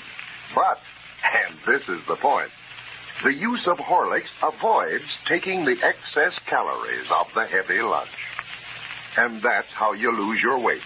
You cut down on the calories. If you're at all overweight, try this marvelous plan. Get a package of Horlicks malted milk from your druggist in either natural or chocolate flavor. And start right away. Remember, the quicker you start, the quicker you lose those excess pounds of yours. And at the same time, save your health, time, and money. And now, let's see what's happening down in Pine Ridge. Well, you know, Lum and Abner have started what they call the Farm Relief Chain Letter. Instead of sending money, everyone who receives one of their letters is supposed to respond by sending a hog. Now they have started a corn chain letter, having everyone send a bushel of corn to feed the 15,000 hogs they hope to receive. Well, yesterday, their first hog arrived from the chain letter. As we look in on Pine Ridge today, we find Lum and Cedric Weehunt down at the Jot 'em Down store. Lum seems to be engrossed in a book just now. Listen. You ought to get yourself one of these books, too, Cedric. What's that, Mr. Lum? Why, it's called The Care and Feeding of Hogs. Tells all about how to cure the cholera and different diseases. Feller gets 15,000 hogs, he's got to know how to take care of them. And if cholera break out amongst them, liable to take them on off before you can get them stopped. Well, I'm getting a little uneasy about me getting any hogs, Mr. Lum. I brung you fellers over one yesterday, and I passed out 5 letters and ain't got back none yet. Oh, well, you've got to wait till your name gets up to the top of the list. You'll get them all right. Here's a couple of days before we start getting ours, you know. Well, sir, I've sat right here and watched folks going by the store here all day long, leading the hogs. I never seen nothing like it. Oh, I never did neither. There was wagons and buggies lined up there in front of Mr. Abner's house, clean down to the end of the fence a while ago. How come they're taking them all over to his house? I thought you and him was partners on this deal. Well, we're just leaving them over there temporary till we can get a fence built around some of the land we bought yesterday. Well, I never seen so many hogs in my life. Wait a minute, that's our ring. Hello? You can Jot 'em Down store, Lum Edwards talking. Oh, well, howdy, Charlie. Do what? Oh, why, yeah, I reckon we could spare one. Oh, I don't know, Charlie, about $3 or $4, I reckon. You have? Well, I reckon they're getting pretty scarce for now. Mm-hmm. Well, we're keeping them over at Abner's place temporary. Abner's over there now. Just go over there and tell him I said let you have one. You can just pay him there. Huh? Oh, cheers. Well, there ain't no use for you to carry it clean over to your place and then have to carry it back again. No, if you're getting a hog to give to us, why, just drop by there and point out the one you want to give us and just leave the money. Yeah, it'll save you a lot of bother. All right, Charlie. Oh, not at all, not at all. Glad to help you. Goodbye. Granny, that gives me a good idea. Here we've been worrying about how we was going to get shut of them hogs. Grannies, we can just sell them to these folks that's just now getting these chain letters. Charlie Luttrell said he'd looked all over the country trying to buy a hog from somebody. Yeah, before long, I found you they'll be bringing a fancy price, all right, scarce as they're getting. We've give away all we had over at the place. Boy and Pa and all us children's every one got one of them chain letters. We give away 11 hogs just evening. Yeah, the trouble is, see, all the hogs is getting concentrated in one place, sort of. Those fellers that's up at the head of the list are getting a corner on them. Well, yonder comes Mr. Abner now. Where? Yeah, granny's now. He won't be there when Charlie gets there. Well, I reckon Charlie will bring the money on down here at the store if ain't nobody there. Wait a minute. That's our ring again. No, Cedric, you run over and wait till Charlie gets there and take the money first. Hello? It's a jot 'em down store. I'm Edward talking. Well, how are you, Bessie? Why, yes, I did. I told him just a while ago we'd let him have one. Why, yes, I guess we could spare another and all right. $3. That's what I told Charlie he could have one for. Oh, any one you want. It don't matter with us. We got so many. Cedric Weehunt will be over there. Just pay him the money and tell him I said let you have one.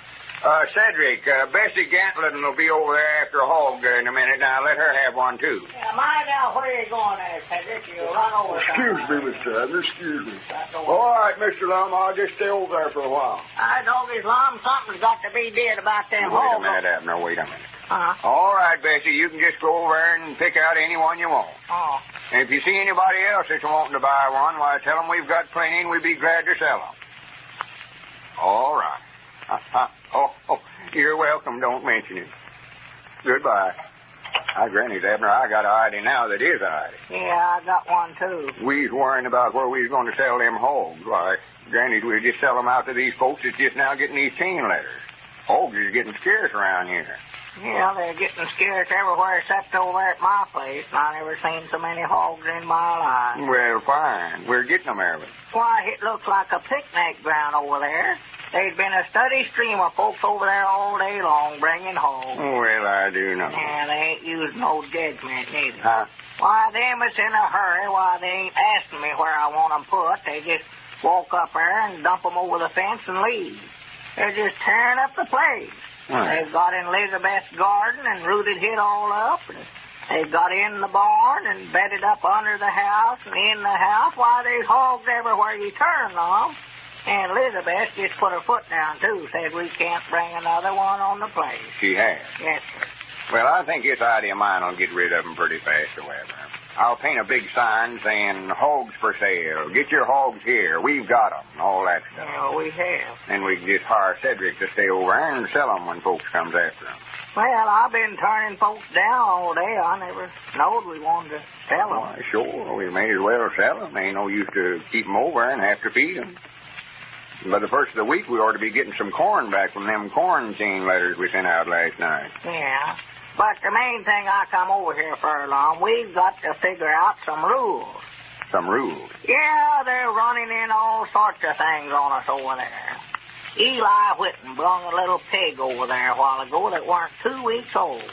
Well, that letter says hog. That's what I told him, but he said he'd looked the whole county over, and that's the nearest he could come to find one. Well, from here out, you can just sell 'em one of them we've got over there. And Luke Spears, that crazy idiot, he couldn't find a hog, so he went down to the butcher shop and come over a while ago with 2 hams and 2 shoulders and some backbone and spare ribs and some sausage and head cheese and a jar of pickled pig feet.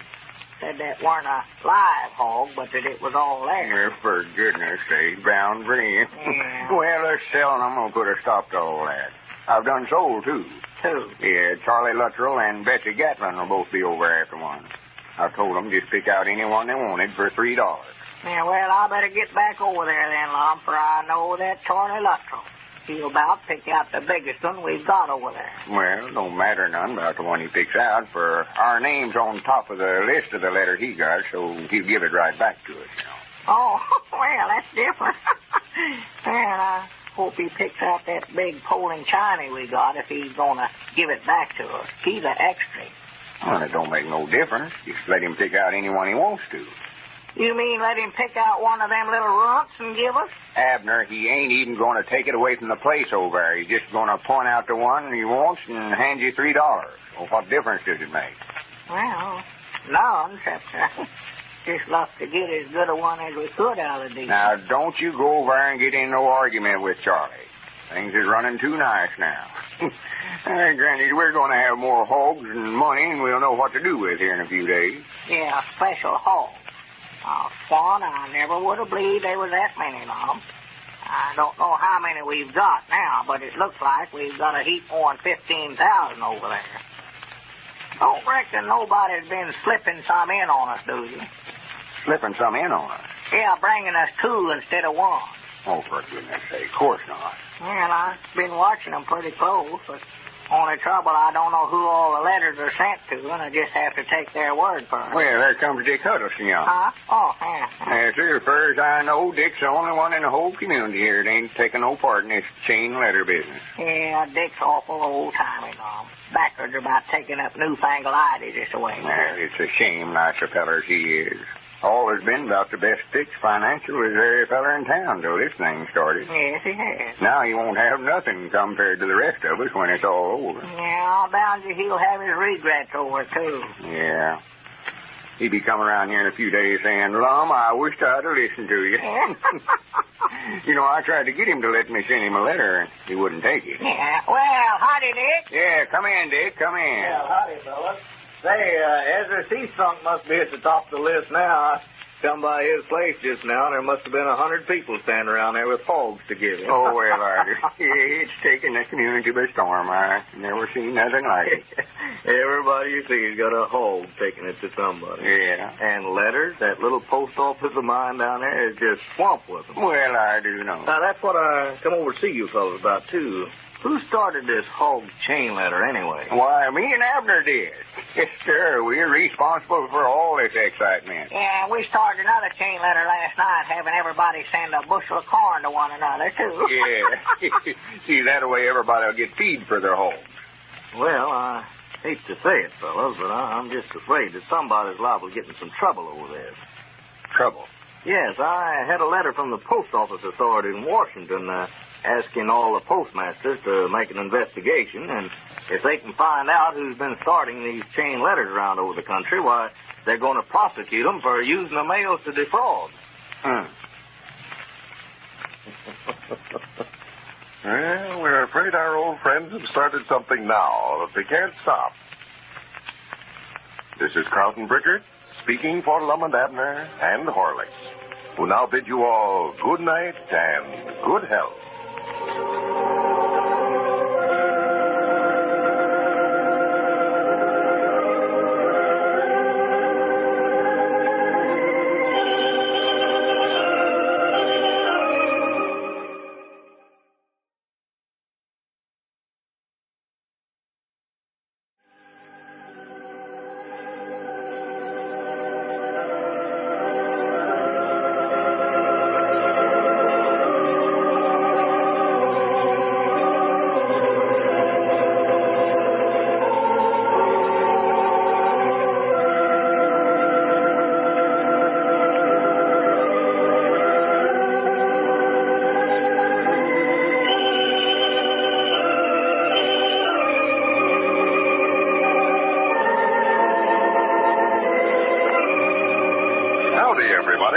Here we are, all ready to take you down to Pine Ridge for another visit with Lum and Abner, brought to you by the makers of Horlicks, the original malted milk.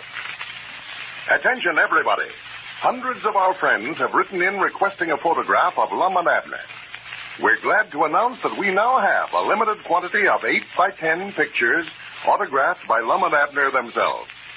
These pictures show the old fellows both in character, just as you've always pictured them to yourself over the radio, and also as they appear in real life. If you want one, and I know you will, just send in your name and address on the back of a wrapper from a half-pound or large package of Horlicks malted milk, and we'll send you one right away. Mail your wrapper to Lum and Abner, care of the station to which you are now listening. Got that? But remember this, folks. We have only a limited number of these pictures, and this offer will be withdrawn soon. So to make sure of getting one of these grand souvenirs, I suggest you send your wrapper in right away.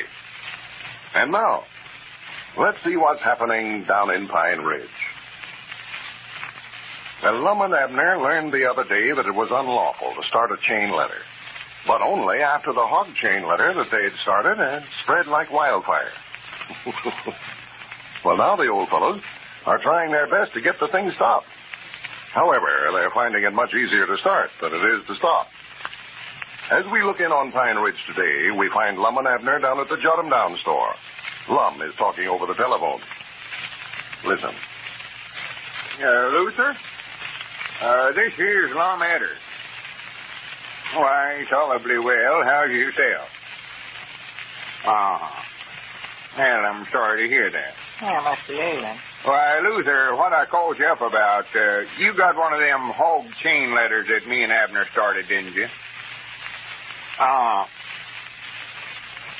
you was one of them that give us a hog, wasn't you? I know he was. I recollect him. Yeah, well, Abner thought he recollected seeing you bring one over there. Yeah, I brought a little Unchain over. Well, I wish you'd go over there at his place and pick it out and take it back home. It's out about 100 pounds. Yeah, we're giving them all back. Yeah, we found out that it's against the law to start them chain letters that way. Why, using the mail for defraud or something like that. Dick Huddleston was telling us. Yes.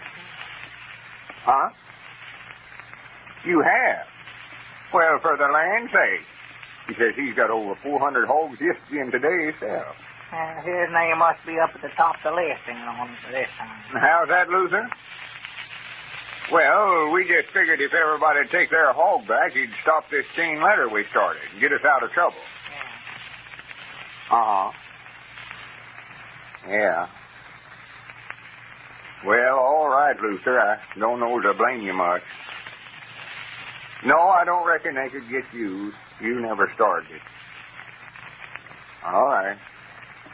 Goodbye. What'd you say, Lum? That's what I thought he'd say. Huh? Just like all the rest of them said he didn't want his hog back. Looks like we've started something here we can't stop. Well, I don't know what to do. Got to get them hogs back somewhere or other. That penitentiary is staring us right smack in the face. Trouble is, everybody around here knows that me and you's the only ones that can get in any trouble over it, and they ain't trying to help us. Why, no, they don't care where we go to the penitentiary or not. I was talking to Jerry Hausner about it, and he just come right out flat-footed and said he wouldn't have his hog back. Yeah, I know. Yeah, he's the stubbornest feller I ever seen anyway. I think he's kind of crazy myself. Yeah. About the best thing for us to do is just get a truck somewhere and load them hogs up and drive over to their places of a night and unload them where they belong into their feller or not. Yeah, but the trouble is, Lum, we don't know where they come from. There were so many folks bringing hogs over there for a day or two that I couldn't keep up with. I don't know who brung them and who didn't. That's right. We ought to made out a list of everybody that brung us one, then we'd have known who to take them back to. Yeah, but we never know then that we want to give them back. Yeah. They never knowed what they were doing, did they? Huh? Oh, nothing.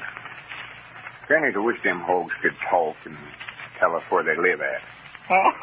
Might talk pig Latin to them now. Do what? Talk pig Latin, you know, egg pay Latin. Oh, for goodness sake. Here I'm trying to study up some way to keep us out of the penitentiary, and you sit around and think up a bunch of foolishness. Well, I was just joshing off. I know better. I know that they couldn't understand that kind of talk. I can't hardly understand it myself. I know I've got more sense than pigs. I wish I'd never heard of a chain letter. They say some feller out in Colorado started them things. Yeah. That is for money. Of course, it was our idea changing it to a hog chain letter.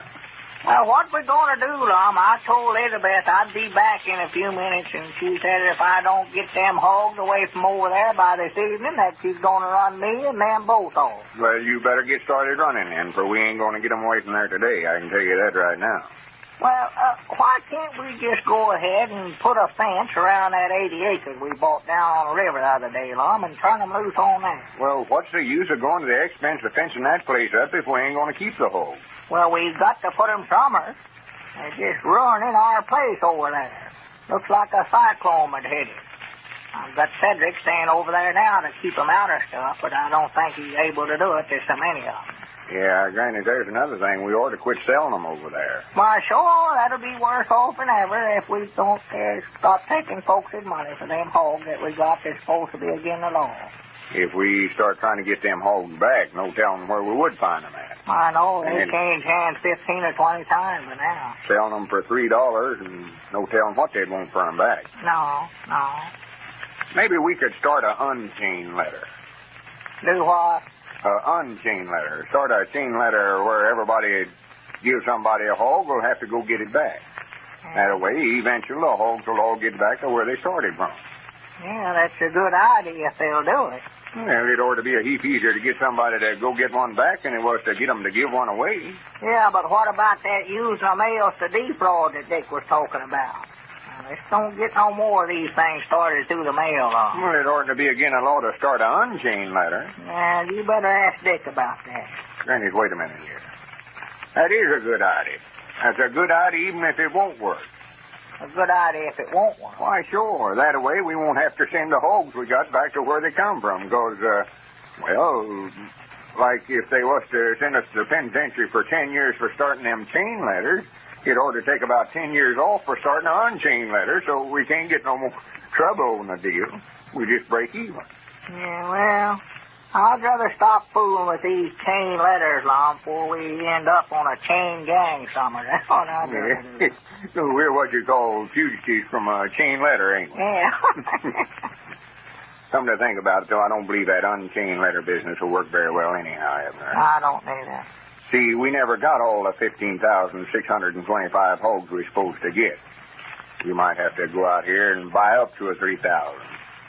That is, if we start an unchained letter and run it backwards that way. Oh, my goodness, I know we don't want to do that, Lum. Have to buy up a bat. No, if we can just get them hogs over there back to whoever give them to us, I hope I never see another as long as I live. Yeah, but that ain't as easy done as it sounds, old Lum, giving them back. Reckon them hogs would know their way home if we was to just turn them loose. You mean just turn them loose and let them go home by themselves? Yeah. Dogs and cows and stuff like that will. They will. Cows will always come in at milking time, you know. Yeah. Well, I don't know about hogs, though. I reckon they would. Well, we'd get shut of them anyway. Yeah. If the post office department comes down here to investigate who started these chain letters, they couldn't prove nothing on us if we never had no hogs over there. Well, if we don't do something about it pretty quick now, Lum, we won't have a chance to turn them loose, for Elizabeth's going to do it first. Yeah. I believe that's the best thing for us to do, Abner. Just open them gates and let them go. Yeah, I better answer the phone. I think that's our ring that's just wrong there. It was. I never paid no attention to it. Yeah, I believe it was. If that ain't none of the post office authorities here now. Hello? Well, tell me who you want first. Yeah, that's who it is. That's who it was. Give him Well, his hand. Who is it talking? Oh, like maybe a peasant or something. You're sure about that? Well, all right. Yeah, this is half of us. This is Lum and Abner talking. Oh, you know what he meant. You've got what? Oh, my goodness alive. Abner, that's the express company in there at the county seat. Says we've got 36 hogs in there at the express hog. You mean that they broke out and went clean in there? No, these are some that's been shipped to us. Oh. Wait a minute. Hold the receiver a minute. Me and Mr. Peabody's will have to have a little meeting over this to decide what to do. What do you mean? What do you want to have a meeting for, Lum? Well, if these hogs start coming in from out of town, we're into it now, sure enough. Well, just tell him that we don't want them. Tell him he'll have to ship them right back to whoever they come from. Tell him we've got more hogs now and we know what to do with. Trouble is, we'll have to pay the express back on them. Well, I'd a heap rather do that than go to the penitentiary. Yeah, I don't know. Wait a minute. I'll find out how much it'll cost to ship them back. Yeah, tell him we never ordered them in the first place. Hello? Mr. Express? Why, couldn't we just leave the hogs in the crates they come in and ship them back to whoever it was sent them to us? Uh-huh. Well, how much would that cost? Just the same as it costs to ship them to us, huh? All right. Well, how much would that cost us now altogether? Well, figure it up and call us back, will you? Yeah. All right. Much obliged to you. Lord, yeah, now that's going to cost a fortune sending all them hogs back. It is. He says some of them from Nebraska and California and Pennsylvania and all over the United States. Well, for goodness sake. Oh, man. Wait a minute. What's that Cedric doing coming over here? I told him to stay over at the place. Hey, Mr. Abner, you better get on over at your place. What's the matter, Cedric? The hogs ain't got out, have they, Cedric? Well, I wouldn't worry about that, Mom. We're aiming on turning them loose anyhow. No, but your names must be at the top of the corn list now for folks who's bringing corn over there so fast I don't know where to put it at. Corn? Granny's Abner, I forgot about that dead blame corn letter we started. Now we're into it showing up. It was a bad day for Lum and Abner when the chain letter idea hit Pine Ridge. This is Carlton Brickert, speaking for Lum and Abner and Horlick, who now bid you all good night and good health.